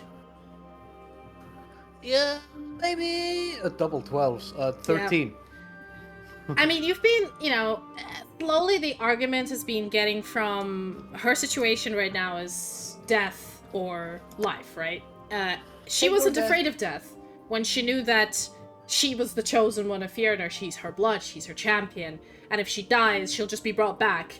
Maybe not as mortal, but she'll still be able to do her thing. But now, seeing that potentially she's not the only one Fjernar can use, she's also realizing that, oh shit, if I die, I might not, get the rewards after death I was promised, because now she has alternative interest in other people, and others who are apparently capable of wielding Fjerna's daggers. She kind of sits on it, and then seeing her situation, if she dies now, she's just gonna get tortured. If she tells you and dies, she's gonna get tortured. But if she tells you and lives, she's kind of, you see the cogs rolling in that head of like, and you manage to, in a way, maybe defeat Fiona's agents and like get her out of a contract. She might just not turn into a Lemure when she dies, eventually. She's kind of ruminating on that for a bit, and at this point, Meat comes up to her head and just starts licking her horns, for no reason. Just 'cause he's Meat. He can do it. He's a dog. What the fuck you want from him? She can't feel it. It's her horns. She can smell him, but she can't see him. After a little while, bites into the horns, pulls it. Yeah, do you give her a little bit of time to ruminate on this, or do you like press her for an answer? Yeah, I let her take her time and contemplate her situation. Sildanna, what are you feeling about this whole situation? This woman almost single-handedly kind of ruined your life.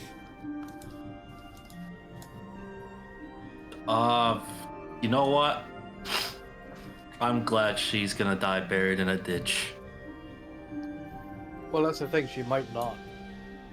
Yeah, that's what I'm saying. Like, right now, there goes a negotiation. She's already given you information, but you know all of it at this point. It's nothing... She hasn't... The fact that she divulged any information is already, like, a tick against her. But the fact that she didn't divulge any information you already don't know, apart from, is still kind of in her favor. But now she's realizing that Fiona might fuck her over. She's thinking about what are her chances. While these two guys are giving her time to think, Sildanna's just been standing in the back, listening to this conversation about archfiends and patrons and all this. What is she feeling and thinking right now?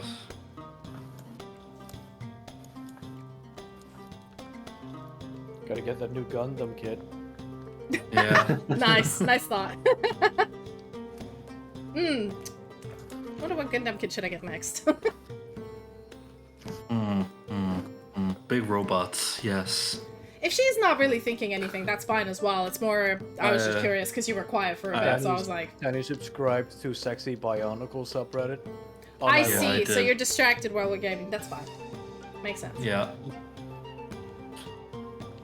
I don't have any thoughts right now, no. I'm sorry. Yeah, Sildanna's kind of standing there numb, looking at the situation. Like, either way, it's pretty bad. Sildanna's been very numb throughout everything that's happening.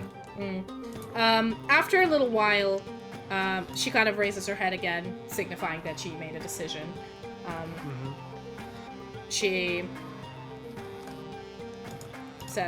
looks towards where, I said looks, but turns her head towards where she hears your voice coming from.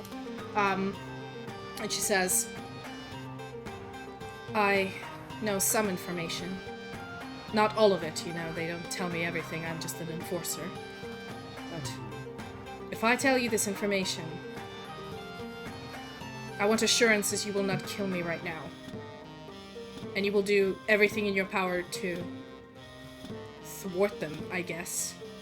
To prevent Fiona from claiming me. Then I will kills her right now. Now, two things. Sildanna can come up and just stab her if you want. She's completely defenseless. Two things. One, obviously I'm going to thwart her. Like, duh. What do you think I fought you? What do you think I've been interrogating you? That's not what I meant. I meant prevent her from claiming my soul. I mean, secondly, that's why I'm letting you live. To prevent her from claiming your soul for the longest time possible. And I mean, I guess on third, you don't have any guarantee I won't kill you right now because you have nothing to bargain with other than the information you currently possess. That is true. Also, we do have a record of actually breaking contracts because we broke out that, what was it, that Changeling, I believe? Oh, yes. We broke his contract out. Yeah, I remember that. That was unexpected. I mean, it's not impossible for in the future if you give good enough information and you, as Ferverand so delicately said, behaved. That might be a future thing. Well, I was honestly impressed with how you dealt with the whole hag situation. That was, you were in a pickle there for a bit, but you I had maggots up my ass. You managed to Please don't uncover... say that word. Actually, it's actually quite funny because now that I see you, now that I've tailed you, now that I've, well, gotten to know you, apart from knowing that you can cast Hold Person. Did not know that.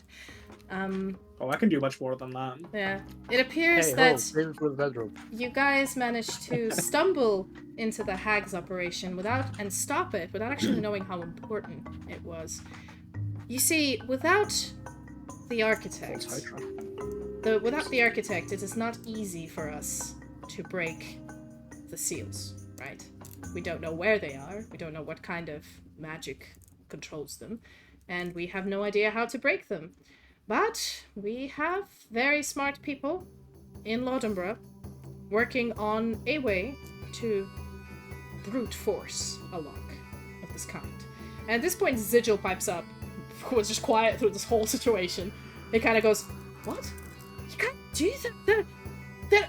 They're magical locks. That you can't just brute force them." Sigil, shush. And she goes, Don't give her information. "Indeed, you cannot. Unless you use very powerful magic. The most powerful magic of all. And we have people..." Horny magic. No. The wish spell? We have people working on this. Not the wish spell.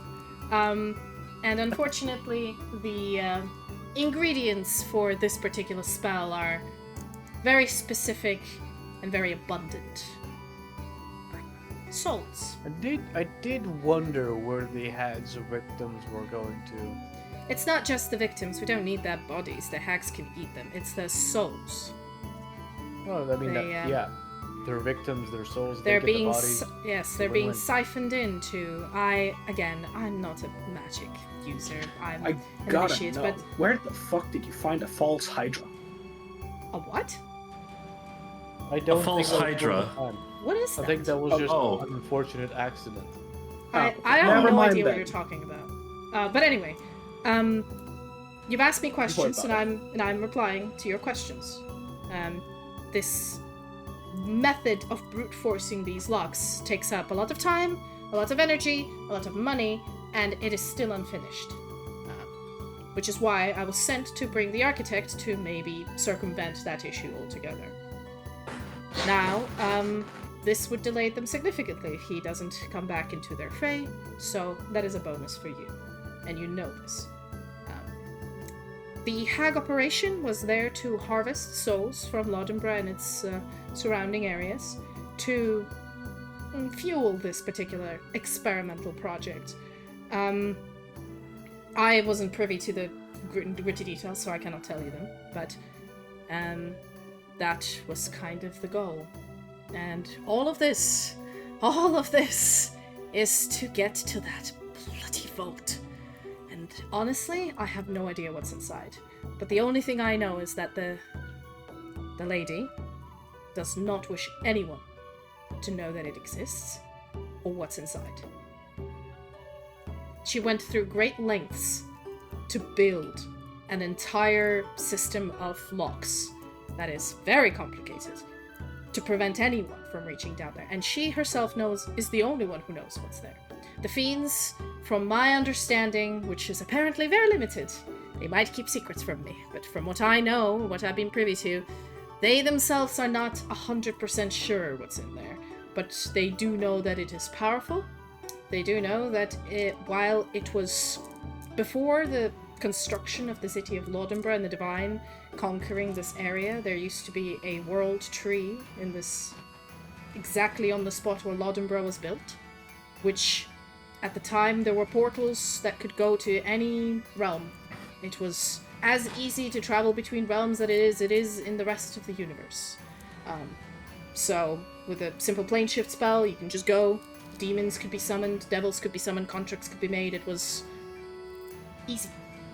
And then she arrived, did something to destroy the world tree, hid this particular power somewhere probably deep within the city, and that is how the fiends are inferring.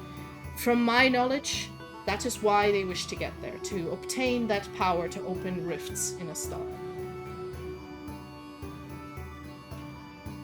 Anybody give me an insight check if you want. Oh, I know. Okay. Oh, I know it's true. I'm just gonna be like, forget. Oh damn, not high. 12. She pretty much gave us information we pretty much already knew. Yeah. She doesn't know how much exactly you know. Like, she knows you know certain information. She doesn't know the exact goals. I tell her, you pretty much told us everything we already know. She shrugs. Then you know more than they think you do. Touché. What's your insight? Oh, just Sildanna rolling insight. Yeah, it was just me. I did a 12. I mean, my passive is 16, if it helps. Yeah, no, she's in line. Seems to be resigned to her position. She looks at you and says, while you know that the Archbishop and the Bishop Seri, Bishop Senkor, they're in on it. Yeah, that we knew. This is a pretty big one. Do you have anything we can use that would prove their guilt, their corruption? Well, the biggest, I guess, the way the Archbishop... Well, I might as well blow her cover. She's gonna hate it, but fuck her. She is not actually the Archbishop. The real Archbishop is long dead. The creature that is taking her place is a very powerful fiend that is immune to magic to a certain level. So anybody trying to cast Detect Good and Evil or any other such spells just would not work because that powerful fiend doesn't wish them to. It took a lot of effort and time to get that fiend into Esthara, and a lot of sacrifice, and to be able to place them in the position of power that they are in, and they've been quite cozy in it for the last 20 years. Now, if you wish to discredit them, I would... She looks at you. You might be able to stand a chance against them, but again, she looks at you backs. They're immune to quite a lot of spells. So you will basically be out of commission. Force damage. And she looks at you guys like, facing the Archbishop, just the three of you, I would not advise. I mean, you can do it and die, it's up to you, but I wouldn't go against her if I wanted to. Even if I had backup. I would have planned and planned to be able to assassinate her, but I had no need before now. Apart from that, I'd say I can give you one more name, which you might be already aware of. I don't know exactly how they're doing it or what they're doing, but this person is quintessential to their research into this brute force mechanism. And that is the Archmage Thomas Darkdraft, the head of the Academy. He has been trying to transmute a method of harnessing energy from souls to create I believe he calls it a soul engine, I don't know. A way to break through locks. I mean, I'm pretty much... You were there at the trial, I wasn't. Don't know how it all went down. I know some higher-up names were dropped. He was very bloodthirsty, so it didn't really go beyond anyone that he was suspicious. I guess, I mean, it wasn't... I wasn't there, but I hear it was a mess. So I'm not sure what suspicion has been broken, but for sure I know that he is conducting these experiments on his turf, in his tower. He's beyond reproach because he's the, he's the director of the Academy of Magic. He has his own office, he has his own magical rooms. Nobody goes there except him and his assistant. So I guess if you want any physical evidence of foul play, you could we'll stop just kill there. him. I mean, you could kill him, but then if you want to show this evidence to the rest of the Order or to whoever higher up you wish to assist you in this. Because I say, if just the three of you show up, kill him, I mean, once again, you'll just piss off the fiends. They'll find... I mean, it's all... Honestly, he's been working on it for about 15 years. He's almost finished with it. Yeah, imagine what happens if I burn his research notes. How fucking pissed would they be? Like, what, 15, 20 years down the drain? Well, depends on how much damage you could do. Yes, they would be very pissed. Yeah, exactly. Now, you've been truthful to us. You've told us, well, not exactly what we wanted to know, but enough of what we wanted to know. And I'm a man of my word. So, as far as I'm concerned, you're free to go. Meet, dig her up. Give me an animal. Any of you stop any of this at this point? 13. No. Okay, 13. Mm. He just looks at you and he wags his tail and you say, dig, and he just disappears. Well, all right. And then suddenly, a few seconds, I need you to give me a dexterity saving throw, Ferverand. All right. Well, hang on. This is a fucking ability check. Dexterity saving throw. What up? Oh. Yeah. You see the dog disappear, and suddenly it appears right above you, and he topples you, and you're prone with the dog on top of you, who's like doing digging motions, but he's like sitting on top of you. What is that? What is that roll you did, Sildanna? You rolled a 10. What is that for? No, that's for me to make a decision. Okay, fair enough. As you say, she's free to go. She kind of tries to get the headband off of her eyes, at least. She's like, I'd take him off, and I yell, "Meet in Sylvan! Can you come and pick this up already? Stop messing around." Give me a animal handling check with advantage. He's got a short attention span, okay? He's a baby. Yeah, nat 20. Nat 20. That's a nat 20. Alright, you easily, he listens to you and easily, digs her up. She stands up and kind of like, fixes her wrists. We untie her first. Yeah. She seems, from her, like, she can move very fast, but you're watching her as she's coming out of there. She seems to be quite resigned. Like, she's not, she's injured, she's damaged, she's almost died a few times. She's kind of standing there, dejected, and looks at you guys and says, don't know if this helps, but the Archbishop, while she herself is immune to certain detection magic and other spells, she is not a cleric. So, the revival spell, and she looks at you, Bax, that she cast on you wasn't actually her, it was the bishop. He has been always by her side, and whenever she needed to do a ceremony or some sort of a clerical spell, he would always do it for her in a way. They've perfected the pageantry. So, I do not know which deity he worships. He may worship a different one, but he does have capabilities of a cleric. Don't know if that could help discredit her in any way, but something that maybe you weren't aware of. It's not like certain demons aren't at a godlike level. She's not God. Sorry for the heresy. She is I'm not saying she is. I'm not saying she is, but I'm saying that there might be someone on that level as a demon kin. Maybe, but from what I've last checked, he was perfectly mortal. Well, he's not human, he's a gnome, but he's mortal.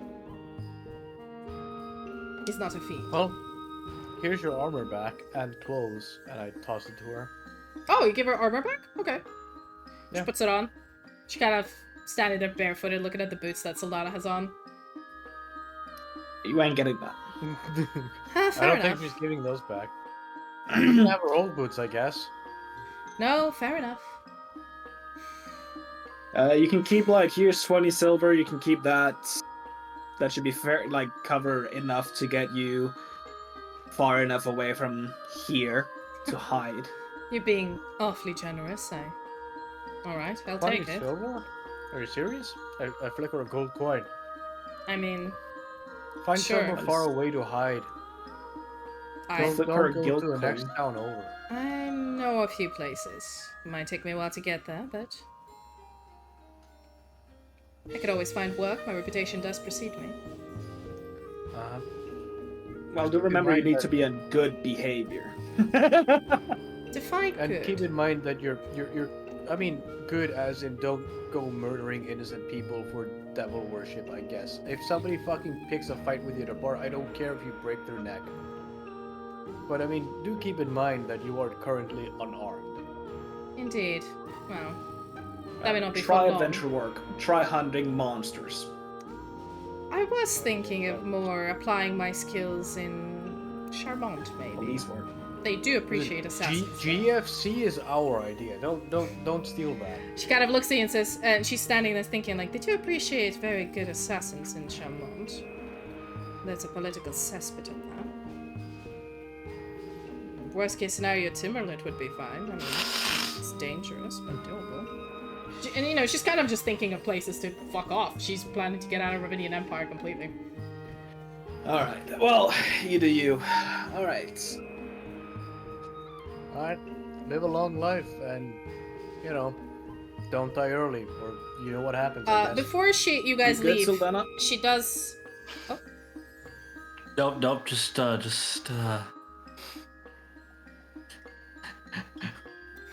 Sildanna's just sort of sitting there, just sort of watching. Don't worry. Okay, she, before you leave, Just Ferverand... don't mind the fact that her bow has been half cocked for the entire time. Yeah. So Ferverand, as you're about to leave, Salthor turns towards you and says, "One last thing. I've dealt with them for a long time. So have you, I believe, Knight Favicia, but Fiona is a whole different thing. If she's taken a liking to you, it's nothing good. And I don't envy you." Oh. I am going to piss her the fuck off. Don't you worry. You misunderstand. I'm going to make her regret contacting me. She leans towards you and she's unarmed. She's full, you know what she's wearing. She's holding her armor on her side. Didn't have time to put it on. She kind of leans towards you further and away from everybody else and goes, "You don't understand. If you can wield the daggers, it means you are of her blood. You are of her bloodline. She has a lot more sway over you than you think." And as she says that, she looks down at the shadow, which flickers a little bit, and says, You may think you are in control sometimes, but you are not, and I believe you felt that." You don't think I didn't grow suspicious when my own shadow was holding me back from stabbing you in the heart? Of course it's got demon influence. I was fucking resurrected in partial demon territory. You think I don't know he's fucking quarter demon or whatever the fuck he is? And I point to the shadow body like, "Yeah, I know what the fuck you are." And Shadow Buddy goes, like, you know, doing a weird mime of like, "I could never lie to you." And she turns towards you and like smiles a little and goes, "Well, just thought I'd warn you. It is your business what you do with it." And Yeah. I mean, either he's gonna fall in line or I'm gonna have to evict him. Mm-hmm. And I look at the shadow buddy and go like, "You heard me, buddy. I'm not afraid of evicting you." She kind of... Trust me, Fiona is gonna think it's absolute hell being connected to him. She's gonna wake up on a random fucking Tuesday and be like, You know what? Bax and Ferverand, can you give me both charisma? Just flat charisma checks. I'm gonna mimic like the Skype ringtone. Bum bum bum. Bum bum bum bum bum. 14.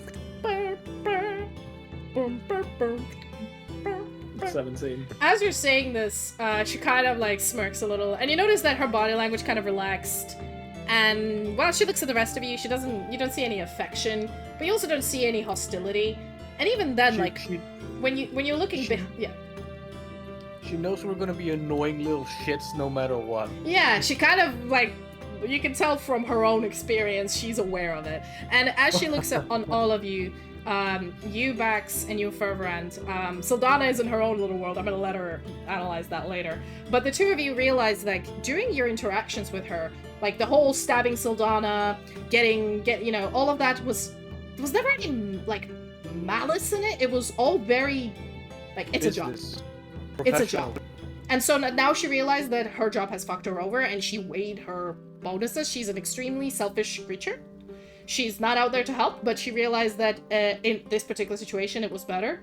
And so she doesn't have affection for you, but she doesn't have hostility. And you know, from this much of interaction with her, you kind of realize that if you just leave her be, she'll probably go off to Charmant to get hired as a private assassin for a politician, and just do work there like any person with skills would.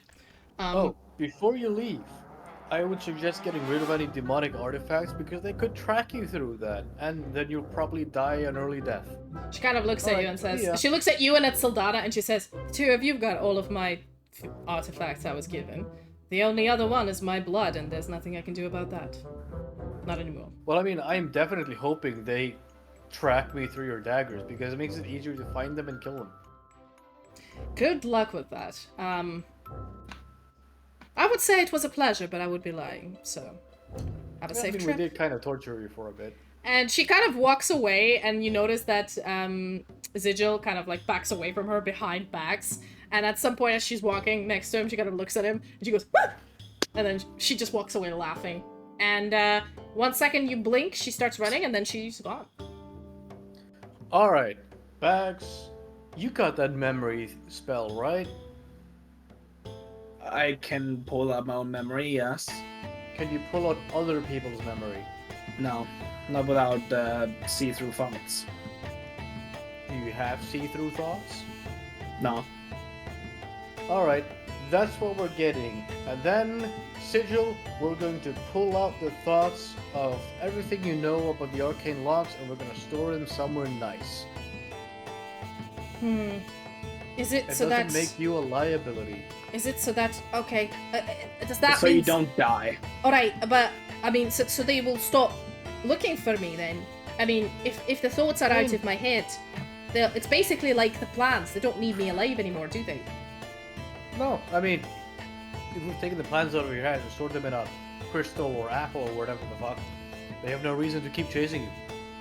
No, but they have no reason to keep me alive either, so they'll just kill me. Why would they bother bother? wasting the manpower? If If you're no longer of use and you're no longer a threat, I mean, like, what are you gonna do? Stab a demon? Alright, I mean, fine. If you can do it, I guess should be alright. I'm gonna need a spell scroll. Meanwhile, as you guys are doing this, That's good. Sildanna, you've been... Sorry, I keep going to you, but that's because you've just been sitting there quietly. I'm sorry. No, holding your bow. The only question I'll ask, how does Sildanna feel about the way the situation panned out? So, I don't need your opinion, like, what do you think, what is she feeling about Southor just making a deal and walking away? Seemingly... She wasn't happy with it. She wanted to kill her. Okay. Yeah. That's why I was rolling there. I was trying to, like, basically decide, do I kill her right now or not? So, yeah, you're just sitting there watching her walk away, and then she disappears. After, you've seen her break down, which is weird seeing your boss break down. And then she got up and, got her facade back up. It's uncanny. She's exactly the same as you remember. So, yeah. The dog kind of nuzzles to you, seeing that you're upset, Sildanna. Alright, you guys... got a lot of information out of her. I mean, I know you as players probably figured this out, but the characters, they knew some of this information, but some of it was inferred by the players, not by the characters, I'd say. So, you got some useful info. Some details, some useful names, a confirmation of your suspicions, that's something. Alright then. Do you guys want to go rest somewhere? And have a long rest then? Yeah. I'm gonna join a rave. Doing a rave. Your Yeah. shadow buddy's trying to rave with you, but... I walk over to Sildanna in the evening. So, you wanted to learn Sylvan, right? Oh, now you feel like teaching. Well, I mean, I was thinking... We were kind of being chased If by you a fucking want to. assassin before. I mean, it might also just be useful just to learn the basic commands so you can help with the dark in a certain circumstance.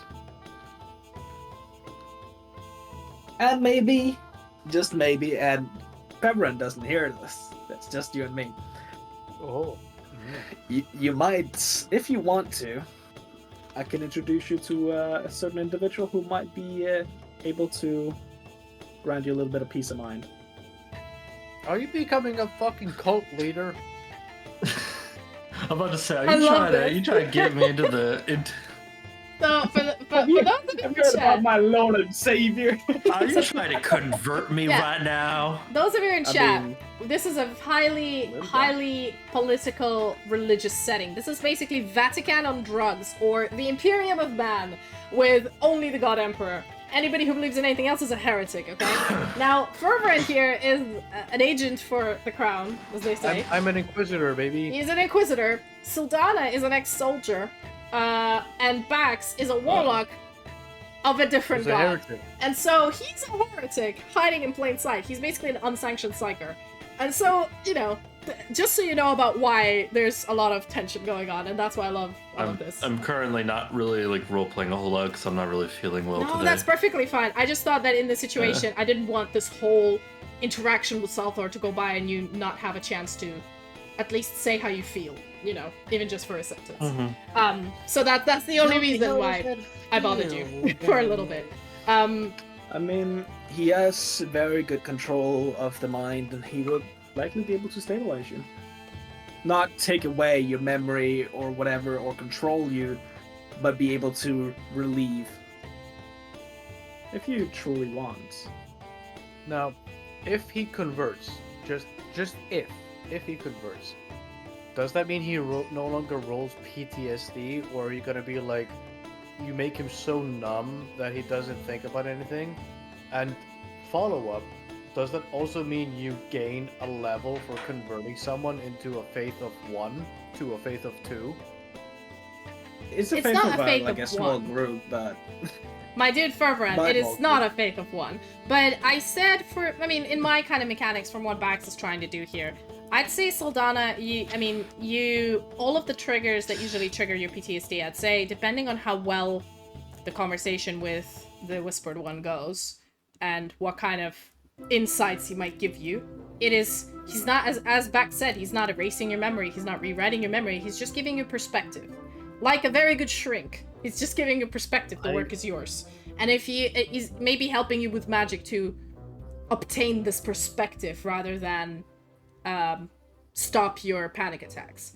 If you roll high enough during, like, if we do any kind of this kind of roleplay for certain skill checks, it would remove your PTSD. I was gonna say, is this gonna go into like an area of like is this gonna multi-class me again? Yeah, it would give you one level of warlock. It would multi-class you if he like accepted you. I feel like the first meeting he could be conversation. Yeah, no, the first meeting could be conversation. Yes, he would be. And I mean, if you don't want to take a level in warlock, he might like, I feel like he could still invest into like the elven magic in you. Yeah, if you take a third level of ranger, it would be the Pact of the Archfey.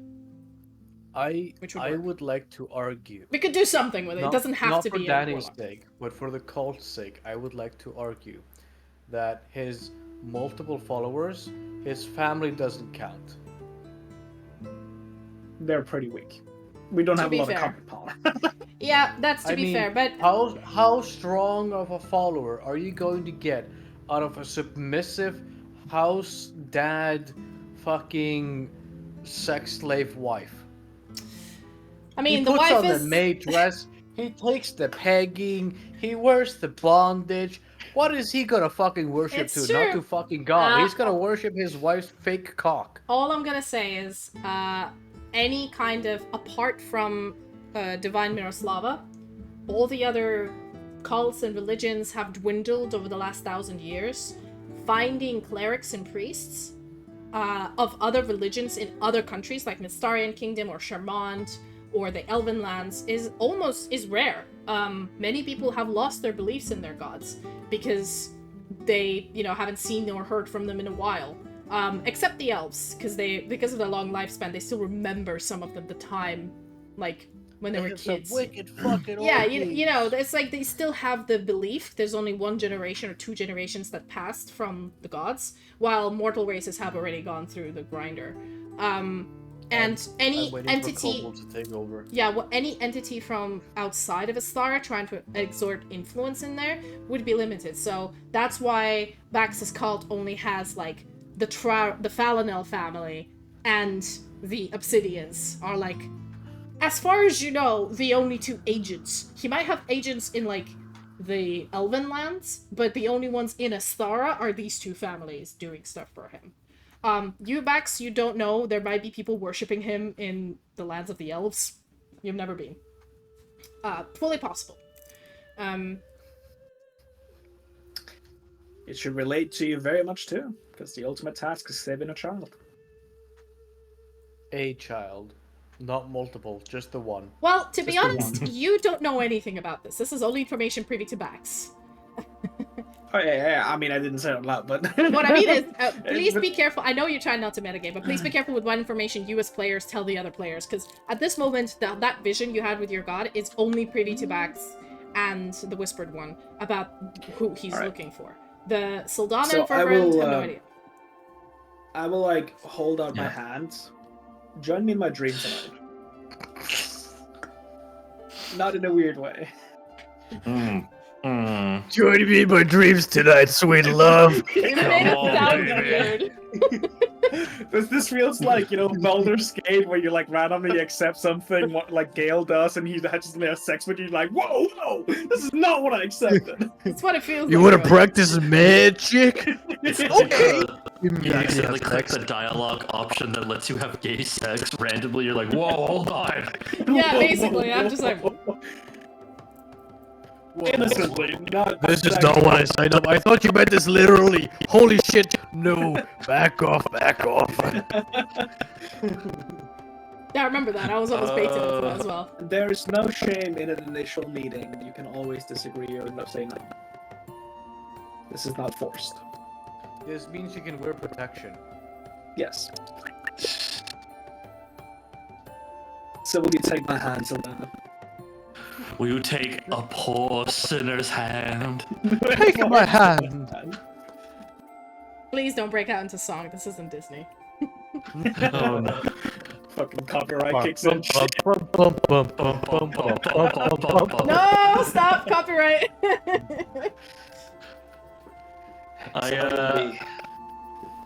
You know what? I've been having a bit of a crisis of faith lately. Maybe I should look at this. If And I she were here in takes your character, I would slap you right now. I mean, Oh you my can. God. You're camping in the same place. If you want to check what the hell are these 2 doing, holding hands, I will No. let you roll a perception check. No, Matt said he would do this away from my earshot, so I don't know what's going on. Okay, fair enough. Okay.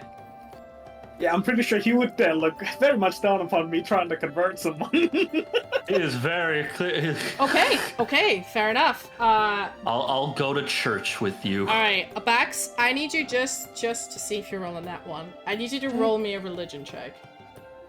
Take me to church.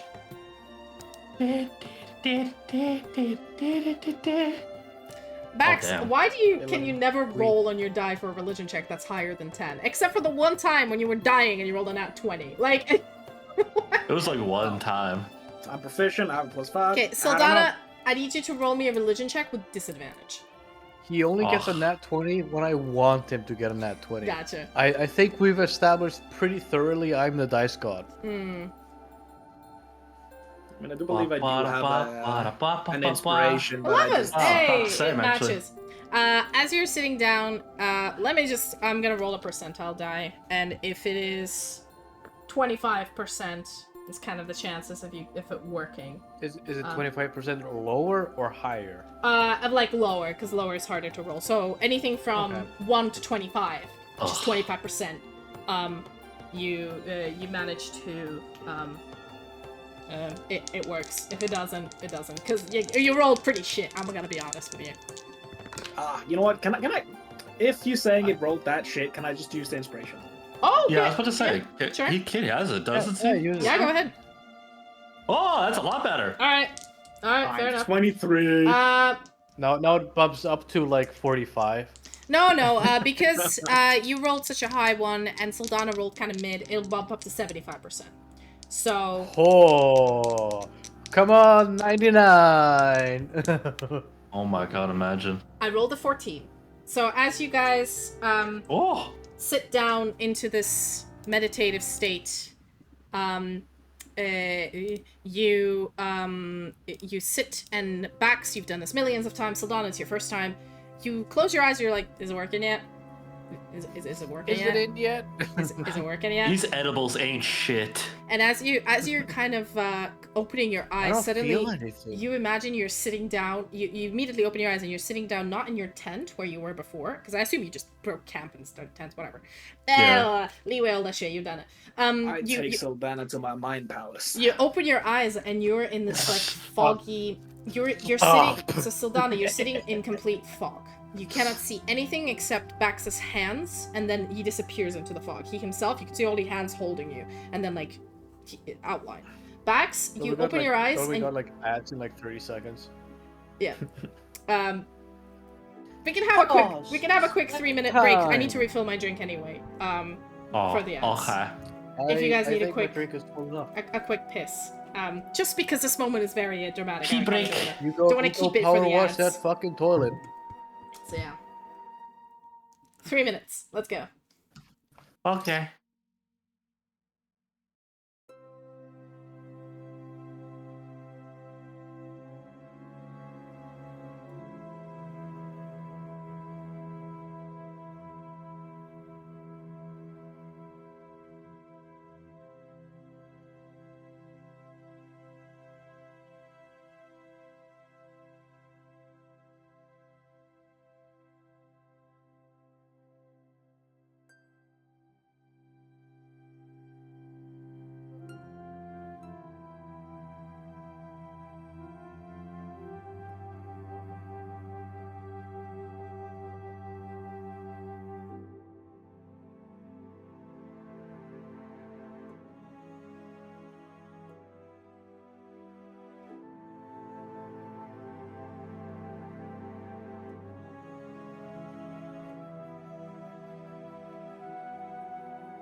And we're back. Sorry, we actually were discussing things in the background. Oh, Kit. Okay. So, in this dream, you're sitting down, and Sildanna, you're seeing just fog. Bax, you see the usual, like, you see everything like you usually do. You're like, oh yeah, this is the lake, this is the thing, yada yada yada. Life is good. And then, hold on, trying to find the picture. Damn it. I'm trying to find the picture of the god. I don't know where it is. I don't know where I put it.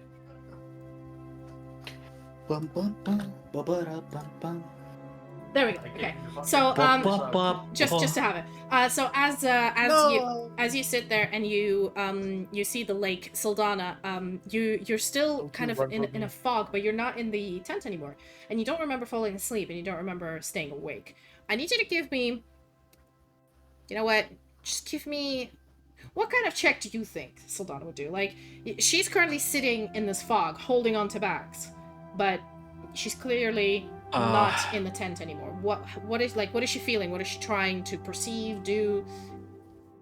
For your sake, Danny, I would argue insight check to see if what you're being promised is actually true. I would think so, yeah. I think that's what I would do. Mm-hmm. Go ahead. God damn it. Why is my roll so shitty? But it's 18. 18. That's a pretty high insight check. As you're looking around, you can notice that you yourself are kind of still in the fog, but things are starting to finally obtain shape.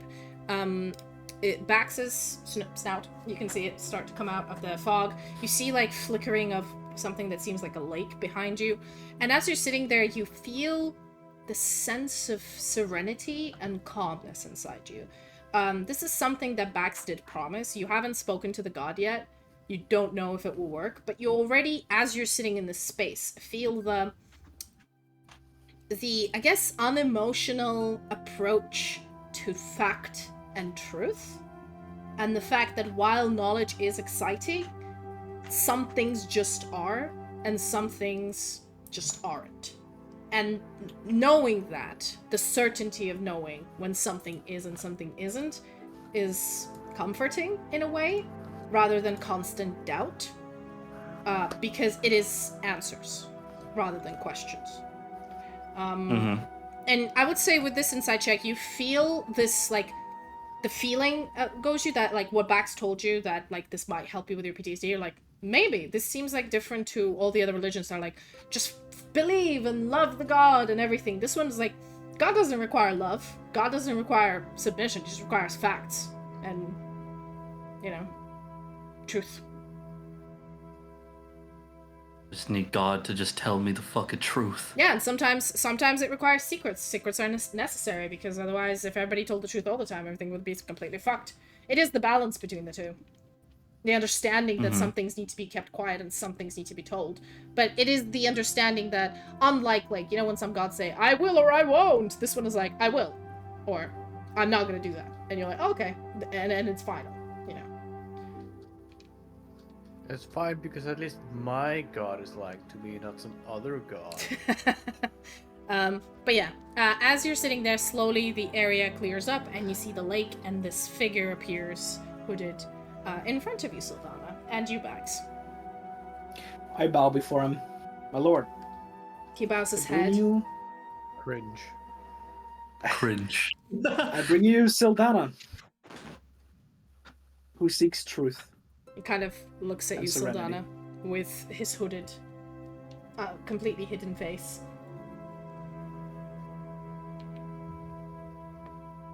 I'm guessing, in all my wisdom, what would be the appropriate thing to do in this situation?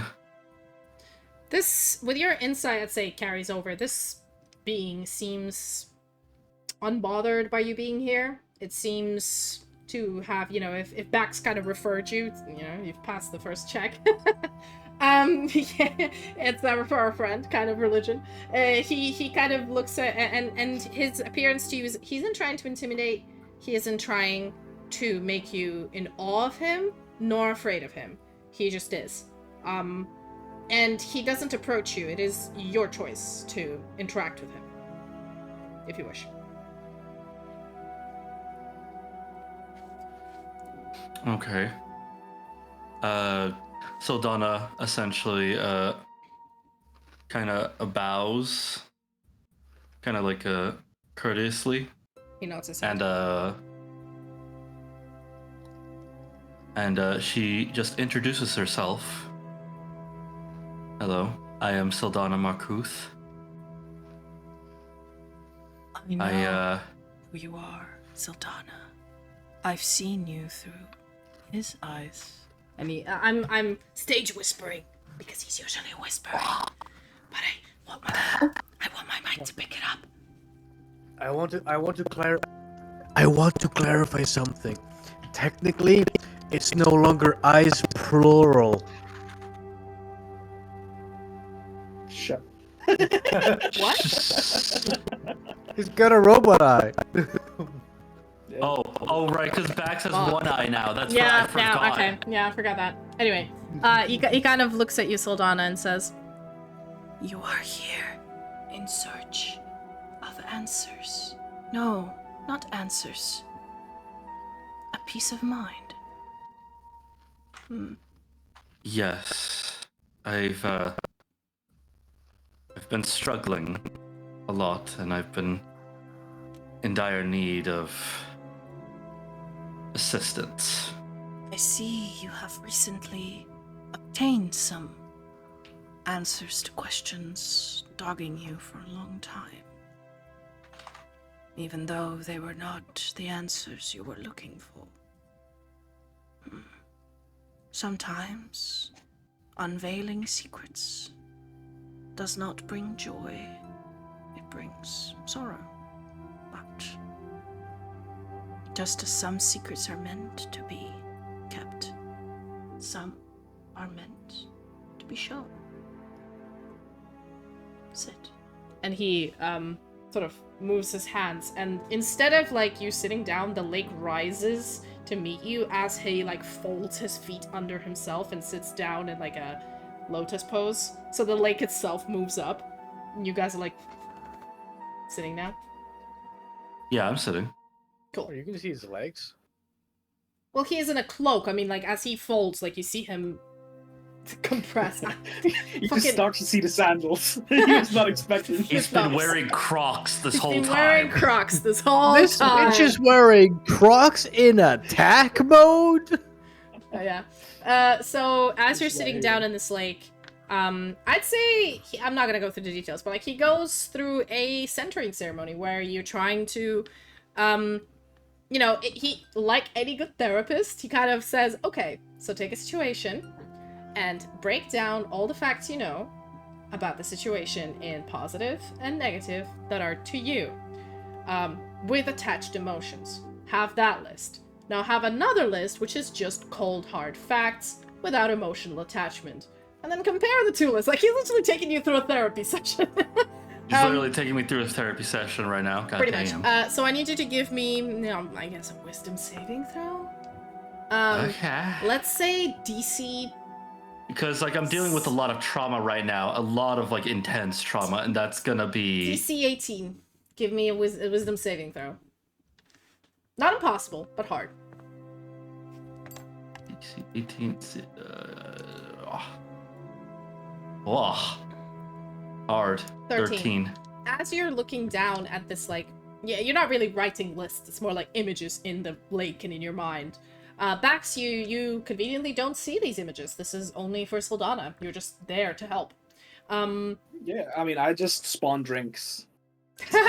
Sildanna, kind of, you see, you still are struggling with removing, like, you can write the list of, like, these are positive things about my certain situations in life and, like, about what's happening, and these are the negative. Like, positive, I met my son again, he seems to be healthy. Like, negative, he hates me still for what I did to him. Positive, we did kind of are on the way of neutralizing the cult that I did, you know, that happened to me. Negative, Selthor's still alive. You know, it's just like all of these, but you use your emotions to, like, if something is making you happy or something is making you unhappy.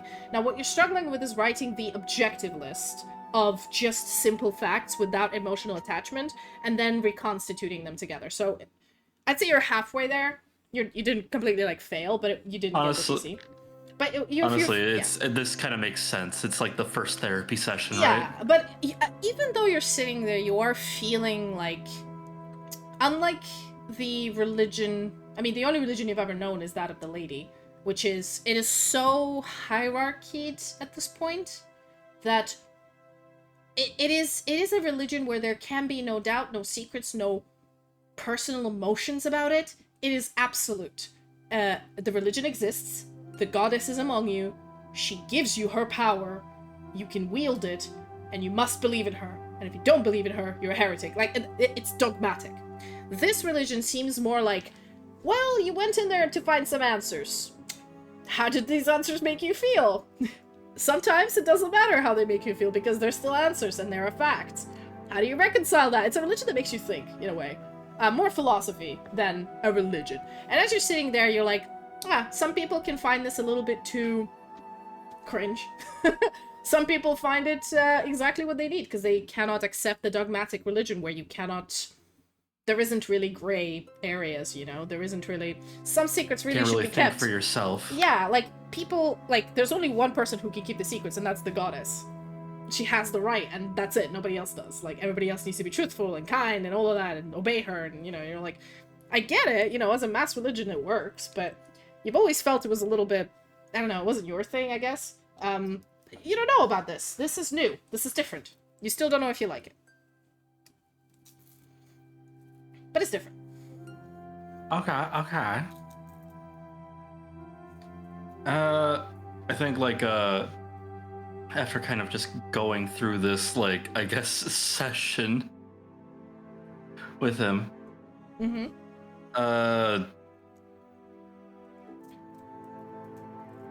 I'm trying to, I had a thought. Oh, god damn it. That's okay. You can sit on it. Yeah. Interrupt me when it comes to you. Just... if Bax needs to say anything... Yeah, that's what I mean. Like, if it comes to you, interrupt us, we'll get it. Meanwhile, like, through this whole session, you've seen... Bax, you've seen the Whispered One do this to you before. Like, when you just joined, you were kind of bored into this cult. But you've also had, like, the teenage ideas of, like, but we're hiding in this place, and I feel, like, left out. I feel like I'm lying to all my friends. I feel like, you know... Thankfully, I have Trarel, but everybody else in my university, I can't relate to anybody because I'm lying to them all. It makes me feel things about it. And then, you know, when you were a kid, obviously. Now, you don't it's isolationist at its, like, core, but at the end of the day, the secrets that may not be revealed is not the end of the world that they are not revealed. You can still have friends without revealing that this, like, magic powers you get is through... That's the whole point of it. It's the whole point that some knowledge, while there's a lot... You know that there's a lot of different elven gods, and there's different elven gods of knowledge as well. He is the god of secrets and knowledge, in a way that some secrets have to be revealed and some secrets don't, and the people who decide that they do, it isn't a one person that decides it, depending on each person. So to some people, you know, to you, some secrets need to be revealed and some secrets need to be kept. To other people, the same secret that you decided to hide, they wish revealed. And that is okay as well. It is subjective, but the fact of this of the information is objective. And it's a weird, like, balance between the two. I think I do have I do have my question now. Gotcha. Basically, Sildanna would just look over after, like, going through, like, all of this. One of the big things that always sort of, like, kind of, like, she struggled with trying to understand, but now that she looks at the, at this god, and this basically looks, you're the god of secrets and truth, of knowledge. Do you perhaps know how to... Could you tell me about my mother? And why I have never known anything about her? He sits back and stifles his fingers like this, and kind of looks at you, and says... It has been the one secret my father kept from me. I cannot reveal secrets. A little louder. Sorry, I cannot reveal the secrets. I can put you on the right path to find it. I can give you hints on your journey, but the revealing of the secret is your own. However, while I cannot reveal it... And he kind of moves his hand over the lake. You see he sees something in the lake that neither of the two of you do. So it's like, it's a weird lake. You can either show... It's like you can show it to other people or you can keep it to yourself. And as he, like, tilts his head and he says...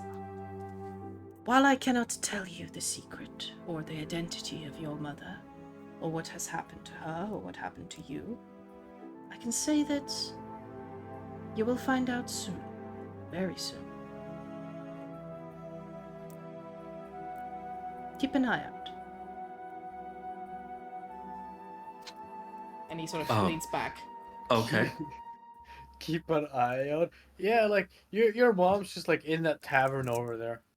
You don't know Mom what was she... just there to the be whole fair, fucking time. You know when you You don't know pass what by she that looks whorehouse back in that alleyway? Oh no! You know that time when you were flirting with the fucking barmaid? Yeah, well that's your mom. You So, sick. Sildanna, No. just a little recap about your past. What you exactly remember is you've always been raised with just your single father, who was a very ardent pro-Holy Order military man, who would leave you in the same village you left your son when you grew up. So you kind of did inadvertently exactly what your dad did to you, to your own kid. Which is usually what happens. Yeah, but it checks out. And he was like, every time you asked him about your mom, he would always avoid the question and just say, she's gone for us now. You won't be able to see her anymore. And kind of, weasel out of the question. You don't have any pictures of her. You have no idea what she looks like. You left. I mean, you don't remember your early childhood. So you kind of have this vague notion of mom, but you don't remember. There's no... So, one thing I'll tell you exactly. I don't remember her face at all. No, as you're sitting in this room of clarity, this lake of knowledge, you suddenly have a clear memory of yourself when you're like 7 at your house. And you now, as an adult, remember and notice things like there's no portraits of your mother. There's no dresses, items, absolutely nothing in the house you're living in. So that could happen if you moved from somewhere else into this house without your mother. Or she was never there. It wasn't like she was there and then she disappeared or died or left.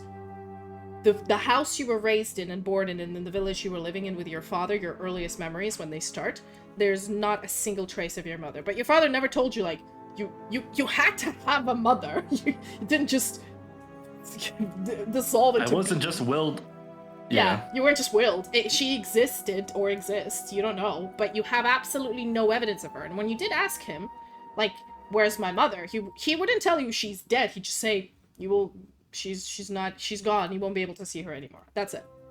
That's kind of how he avoided it. And now your adult brain is piecing it together, like, you might have been born somewhere else. And then your father took you to this place. You know that elven family we made friends with in Laudenborough? Guess who's your mom? Oh no. Actually, Sildanna, give me a history check. Oh no. Oh no. I was making you a meme. There's the truth all along. Can I Walk up.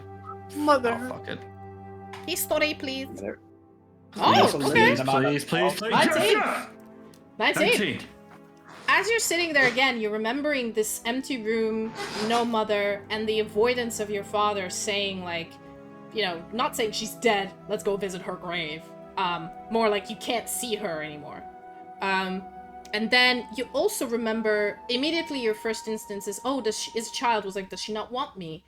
Was my father the only one who wanted me? But he seems to keep ditching me in this town to go to war all the time, Guess nobody wants me. And then suddenly you remember the way Teriani was acting about Trarrell and how pureblood elves are obsessed with their children because they can rarely have them. And how, like, not only her, but the whole elven society is built like this. And all the elves that then leave the elven lands, still keep that. You know, like Terriani might be like the age of your mom, if not like your mom might be younger, but you know, that's kind of the age range where they all are aware that children are very scarce. So then these two things don't really play in your head. Like, she couldn't have abandoned you because you do know she was a pureblood elf because your father was fully human, and because of the way elves are. So you know, it is a juxtaposition of something doesn't fit here. And with an 18, you remember this very clearly, that, you know, it couldn't be like, oh, this one high, like, pureblood elf isn't really into kids. That has never been seen. The whole society is built from birth to death like this, of the necessity of children, the communal raising of them. And now I need you to give me a really important roll. Okay, you can do it with advantage because you've been saving now. To have an epiphany, I guess. To have an epiphany, give me an insight check with advantage. Can I help you with that epiphany? Sure. So, like, this is me as a player, not as a character. Elves are obsessed with full-blood children, but you are a half-elf. You are not worthy of getting full attention. I mean, I would agree, but like the elf's mother was even obsessed about me, sort of. They're just obsessed about children. I mean, yeah, but specifically full elf blood children Okay. would be obsessed Yeah, over. 27 insight. That is very high, and that is the epiphany. Extremely. Yeah, so with your really high history check, you hear that while, yes, they're obsessed with pureblood children, the elves are in such dire straits. I'd say the elves that currently live in the Sea of Tlundrace, so the main elven continent, they are kind of ascetic. They don't really interact with non-elves. They are self-sufficient community. They kind of keep it in the family. I mean, lots of families, they're not really incesty. But what I'm trying to explain is they... Not really. It's fine. They're like a small subsect of like genetic... Like, they're trying to keep their blood pure in a way. So they themselves don't have kids with non-elves. There are other pureblood elves that have left the Sea of Tlundrace and moved elsewhere in the world. This happens. And they have taken non-elf lovers and had children. But you do know from history that is like a trait of a full-blood elf. They're obsessed with kids, regardless whether they're theirs, whether they're orphans, whether they're not orphans. It's just the whole fact of children to them is so sacred. It's almost like a religion. So you'd think with that 18 and the insight, it wouldn't matter that you're a half-elf. Your mother would have never willingly abandoned you. And then with this insight, you realize, now you add all of these things together, you're kind of sitting here in this lake and you're just like, you are pretty certain your father may have taken you away from your mother without her consent. Oh no, I was kidnapped! And you may have been living far away from her, and the reason you can't see her, and the reason that you remember the painting? That weird painting of one of the islands of the elves that this dwarven artist on the road gave you? It juggles a memory for you with that 27 insight. It juggles a memory with you that, like, you remember, like, boats. You remember seeing them. And then it just hits you. You must have been, like, the reason you can't see your mother is that she is probably still in the Sea of Tlundrace in the Elven place. And somehow your father was there? They might have met there? Their relationship would have been frowned upon. And then your mother would not have been happy about you leaving, but then most likely your father just took you away to Ravinia. And you're just sitting there like, shit. Like, you're not sure. It's not 100% sure. But this kind of plot line, in a way, with this evidence given to you and now your adult view of stepping back from the situation, removing the emotions of I'm not worthy, she doesn't love me, removing all of that crap and just seeing it the facts, this seems to be as the most plausible flow of events. But you really don't know. Your father is long dead. You can't ask him. No. Your mother, if most likely, is 100% still alive, but you don't know what she looks like. And now that you're like, you're pretty certain she's in the Sea of Tlundrace. But here you go. Here's your epiphany. Okay. Sildanna can't catch a break. So Sildanna's backstory cannot catch a break. Cannot catch a break. But wait, that's it's strange though. I'm being told though that I can be seeing her soon though. Yeah, that's exactly what he said. He said you might be you will find. No, I think he said you'll find an answer soon. But he kind of said it in such a vague way. Like you may be meeting her, you may be finding her, or the answer. You know, you're not really certain. He's kind of. I think it's because you can't see his face. You can't really read his expression.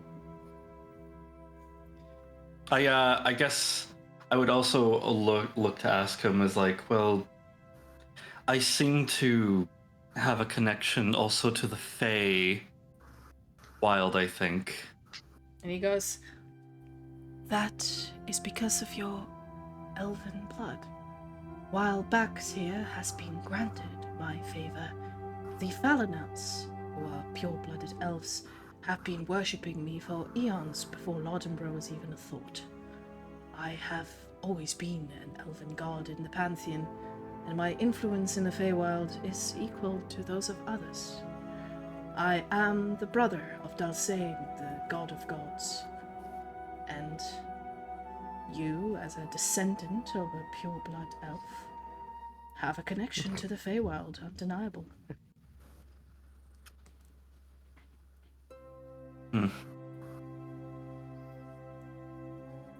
How do I strengthen my connection to it? well. At this point, he kind of leans in front of you. At this point, well, shit, son, that's all you had to say. Have you ever heard of No, I'm kidding. You do see he perks up a little bit on the opportunity of gaining another follower. he's more than happy to like, ooh, hello. And he kind of goes like, Bitch is desperate. What? Bitch is desperate. Bitch is desperate. Bitch is desperate. He has Bax as his champion. Anyway, he kind of looks at you, Sildanna, and goes, I could... He has Bax as a champion. He needs a I'm little kidding, more. I'm kidding. You got better. No. You are actually... That is true, because, like, if we're literally dealing with archbishops at, like, fucking level 10 or above, what the fuck am I gonna do alone? You know what I mean? So that's why it's a good idea to make more qualified... Not more qualified, actually, but more followers of high combat quality. Meanwhile, while we're doing this Ferverand, if you want to give me I guess it'll be a Arcana check to actually analyze a phrase from Salthor that might help you about the Archbishop while we're doing this. So Sildanna, he kind of looks at you and he, because you don't sleep, bro. You're just sitting there meditating, aren't you? Okay. Sildanna, he kind of looks at you and goes, well, I am capable of. Now that you're here and you have seen me, you have made this connection. You have joined us. And he raises his hands and like the stars and galaxies move around the sky. It's very pretty. It's like, you've joined us in this sanctum of knowledge. You now have an opportunity to speak to me. Albeit with Bax's help, he has a stronger, longer connection to me. But I may be able to tap in the nascent Feywild energies and help you use them, harness them for power and strength in the battles to come. Think on it, Danny. While Ferverand, as you sit there, you remember, like, going through what Salthor's been telling you. How long and strong is Bax's connection to the deity? Thank you for the raid, Massive Effect. Oh, raid! Welcome. How long and strong is it? Very long and very strong connection. No, Mia. No. Do you want to shout them out, Danny? Thanks. I'll shout them out. I'd say Hold the on. connection of Bax is quite strong because ever since he was a small little dragonling, he was able to speak to the God of Shadows. So, Hope you have a good one, Massive Effect. Yes, thank you. So then, Ferverand, as you're sitting there meditating, because you don't sleep because you're undead, on like what Salthor told you about the Archbishop, you remember her saying that she is a high-level fiend that is capable of just negating, and like she doesn't wish to be affected by this magic, so she's not gonna be. Like it seemed like that, and if she wishes to be affected, she could be. And you're just combing through your head, through your knowledge of the fiend hierarchy to like, have I heard of a fiend that is just immune to certain magic? And I'd say with a 14, you vaguely remember reading something about it, but, you know, you're, not 100% sure. You'd need to double check, but you know where to look, I'd say. So. So I'm giving the cat belly rubs. Yeah, no. The kitty is giving I'm a lot of belly I'm trying rubs. to gauge. Enjoy the belly rubs, everybody. Did you comprehend that little revelation there? That like you. All I'm saying is, this is DM. I'm giving you a hint. If you reach a library somewhere with information about fiend hierarchy or the types of fiends, your low might be quite low to figure out what the Archbishop actually is. She's no ordinary, just devil. Ooh. I wouldn't say she's a strength-based demon slash devil, considering that she hasn't really done any of a fight. She'd be more of a subterfuge kind of demon. Yep. So I would guess some form of succubi at best. I mean, succubi are quite low-level demons. It's something you realize that like you fought a succubus before, you fought an incubus. She is something much scarier, and you're like, there must be some sort of a devil that is magic-based, but is much basically higher level than a succubus. And so I would say you need to go with a 14. You don't have a high enough roll for this, but you're pretty certain you did come up on this at some point, and you might even know which book exactly. You just can't remember it right now. Does my history with demon worship slash summoning help? This is the only reason why I let you have the Arcana check. Or sorry, to look through. Fair enough. Fair enough. Yeah. Kind of mulling through like, have I ever came upon this information? And you have, but you never dealt with them because until recently, high-level devils or any kind of devils unlikely have been physically in a star, so you wouldn't have like fought them. So. I'm thinking worst case scenario, she's a pit fiend. No. You're just mulling. You're mulling over it. You're mulling over it. Yes. Sildanna. After this revelation that this god, if you wish to finally pledge your allegiance to him, I would say you're not gonna lose your cleric.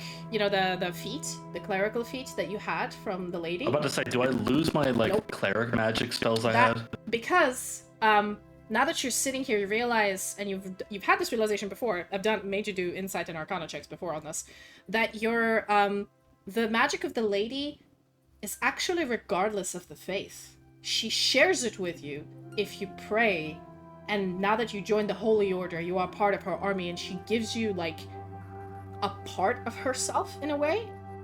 Whether you believe in her or not is doesn't have anything to do with the magic. The magic comes from her existence. She exists, she blessed you, you have this magic. Now, the reason why she keeps such a lid on this religion, you're sitting there, you're like, probably because if she was very relaxed with it, people would just say, oh hey, give me your magic and then believe in other gods. And she's like, no. Fuck you. No, that doesn't work like this. So you're now like, oh, so that's why the Ravinian religion is so, like, no other gods allowed, just me. Like, you sit there and you're like, makes sense. I see. So you're gonna keep the feat, but you're gonna, like, as I said, as we discussed before, if you wish to take a level in Ranger again, I would Feywalker. I would ask the Whispered One here. I would asking for the KFC recipe. Yes. No, but I would be asking like would the connection that I have currently right now to the lady come into conflict? Kind of sits there, looks at you and says, it appears that her gifts are once given, cannot be taken away unless, I suppose she just shows up in person and takes it from you. It is compatible because so many pure-blood elves who have a full heritage to the Feywild and an inherent magical connection with the realm are capable of being high-level paladins and other believers in the Lady. It is compatible magic. I guess that just depends on how you use it. It is not I suppose it's not a juxtaposition. So, like you say, divine and hellish, or, it's not something like that. These are two parallel magical schools in a way. You can have both without harming one or the other. Yeah, you'll be fine. What he said. All right. I would do basically just one last insight check, just basically on Go ahead. him. Mm-hmm. Big one. 28. 28. You, again, he's hard to read because he doesn't, you can't see his face, and you're used to watching people's faces when you're trying to read them. But from his whole, this whole situation, he seems, and you've seen this before when you were using the ancestral bow of the elves that you took from Charles' dad way back when. Or you found this bow in I think it was a cupboard of the hag, and Charles' dad was like, yo, this is an ancient relic of the elves. How do you have this? Can you return this after you finish using it, please? And you remember being able to use your, clerical, your energy from the divine seemed to merge and work with it. Mm-hmm. And what he's saying so far confirms that. You're pretty sure he's not lying. No, and it's more so the insight was more so for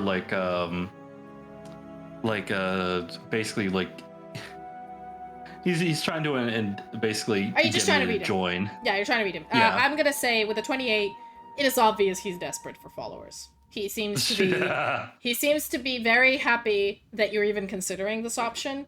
The fact that he is letting Bax commune with someone else who's not his follower and talk to him in this weird dream realm is already, for gods who are, usually very uppity about, you need to be this level to be able to see me, fucking Scientology.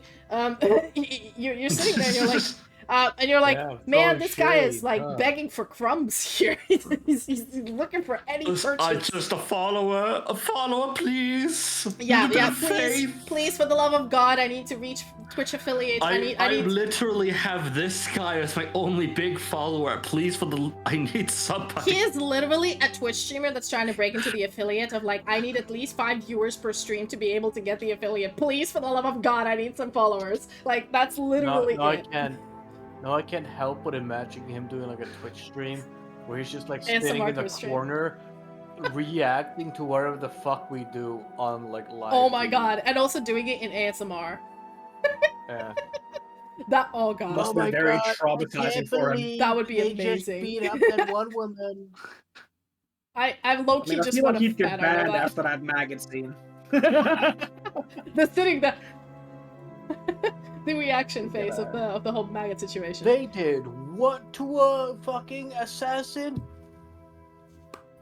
I would say from this desperation I'm seeing is honestly it gives me a good feeling of he's not gonna fuck me over. And the desperation that you're seeing isn't I'm desperate to convert this particular person. He seems with a 28 is quite high. You're very good with insight, and there is this the desperation you're seeing of trying to do something in the personal approach to Bax and to you have a feeling there's a similar feeling you felt from the other adults in the village you were raised in, the ones who were left to raise you while your father was away, and then saw the situation that you were in.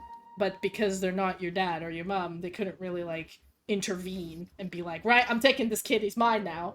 Or, she's mine now, she's my daughter.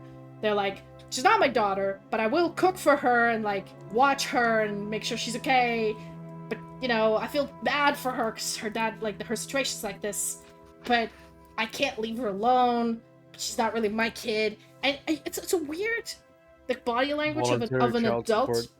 of an adult trying to help, but also knowing boundaries or feeling that there are some boundaries happening. And you feel like you sense a similar vibe from this guy. Like, he seems to be an adult concerned about a younger person. Probably not you, but the same level of trying to find any resources to help is like, you're just getting the same body language, the same vibe from him. You're not sure what it's about. You're just good at reading vibes off of people. You're like, oddly specific, but all right. You don't know enough information to be able to piece together why you have this feeling. Okay. But you have this feeling makes you feel overwhelmingly positive, because those people are the highlight of your childhood. All of those nice, like, town ladies and all of the men who are like teaching you how to fight, because your dad didn't do that. He'd just come home for like in between his postings and then fuck off Welcome again. to the faith, my sister. I basically just say, okay. Fuck you. And Sildanna reaches out her hand to him.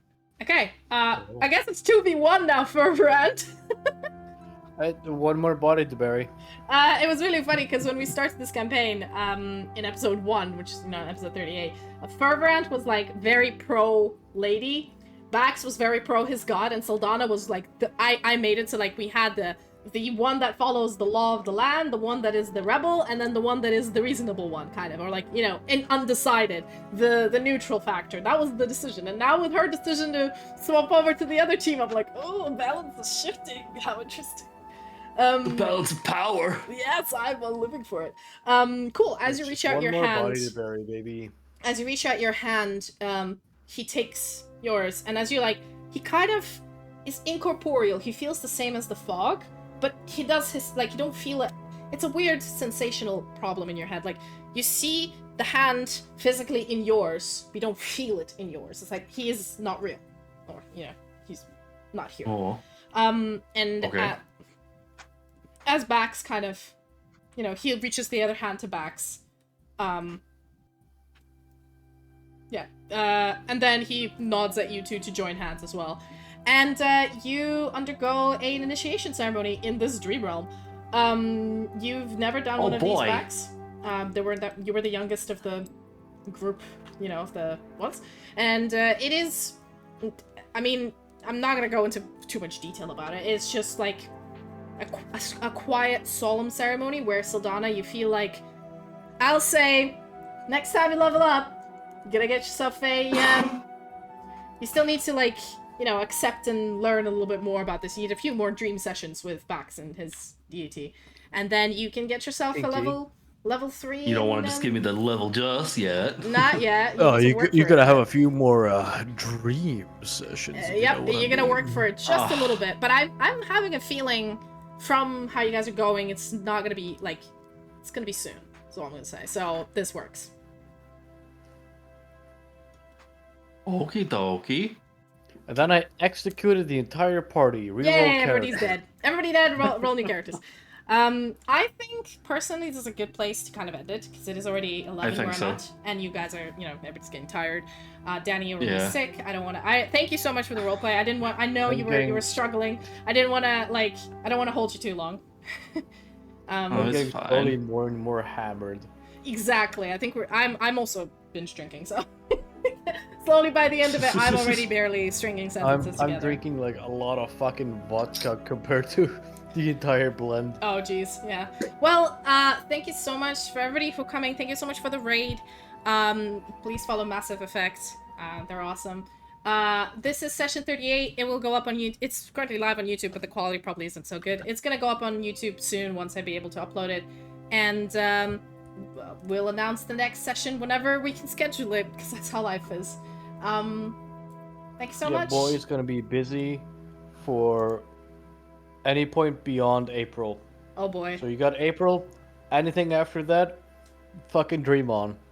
I mean, maybe you'll be able to sneak out in maybe 2 hours or something. It doesn't have to be 3 hours like today. I'm gonna be spending my initial weekend in May in a summer cabin, binge drinking, grilling, and D&D playing with my coworkers. And then I'm gonna be in the fucking UK. Oh yeah, well, you know. yeah. Well, I mean to say is next session will happen whenever it happens. Maybe there'll be a long break in between. Hashtag never. Fuck you. I mean, I think the longest break we've had was like, I think between 2023 and 24. It was like between September and almost February. It was like 5 months or something. Christmas break and some shit. But there was like plus 2 months to that. It was a while. So I think, and we still came back. So eventually we'll be back. Meanwhile, follow everyone's content. We all know, you know, follow Danny. Hashtag promise nothing. Promise nothing, deliver nothing. Deliver nothing. Yes. Alright. No, promise nothing, deliver less. We're not doing a raid, because I'm actually going to come back with a gaming stream later. I'm doing a streamathon, so... You should raid Irradiated Rat. Oh, you know what? The only reason I know that is because they're doing a miniature model thing right now. And yeah, boy likes them artsy types. Okay, Oh you know what? God. You know what? I will be nice and I'll drop you off. And then I'll come back with another stream. Awesome. Are you gonna stream later tonight? Yeah, I'm doing a streamathon. I'm taking everything out of my vacation. Girl. I'm using my whole vacation to stream because I haven't streamed in like a while. So let's raid Monsieur or Miss Irradiated Rat, who is doing mini. I think Miss. Again, don't want to assume just from voice. Yeah, they're doing like they're doing a Sororitas army painting. So yes, definitely let's go use the emotes for Sylfraid, and I will see you guys whenever I see you next. Have a good one. Bye. Bye. Bye. Bye.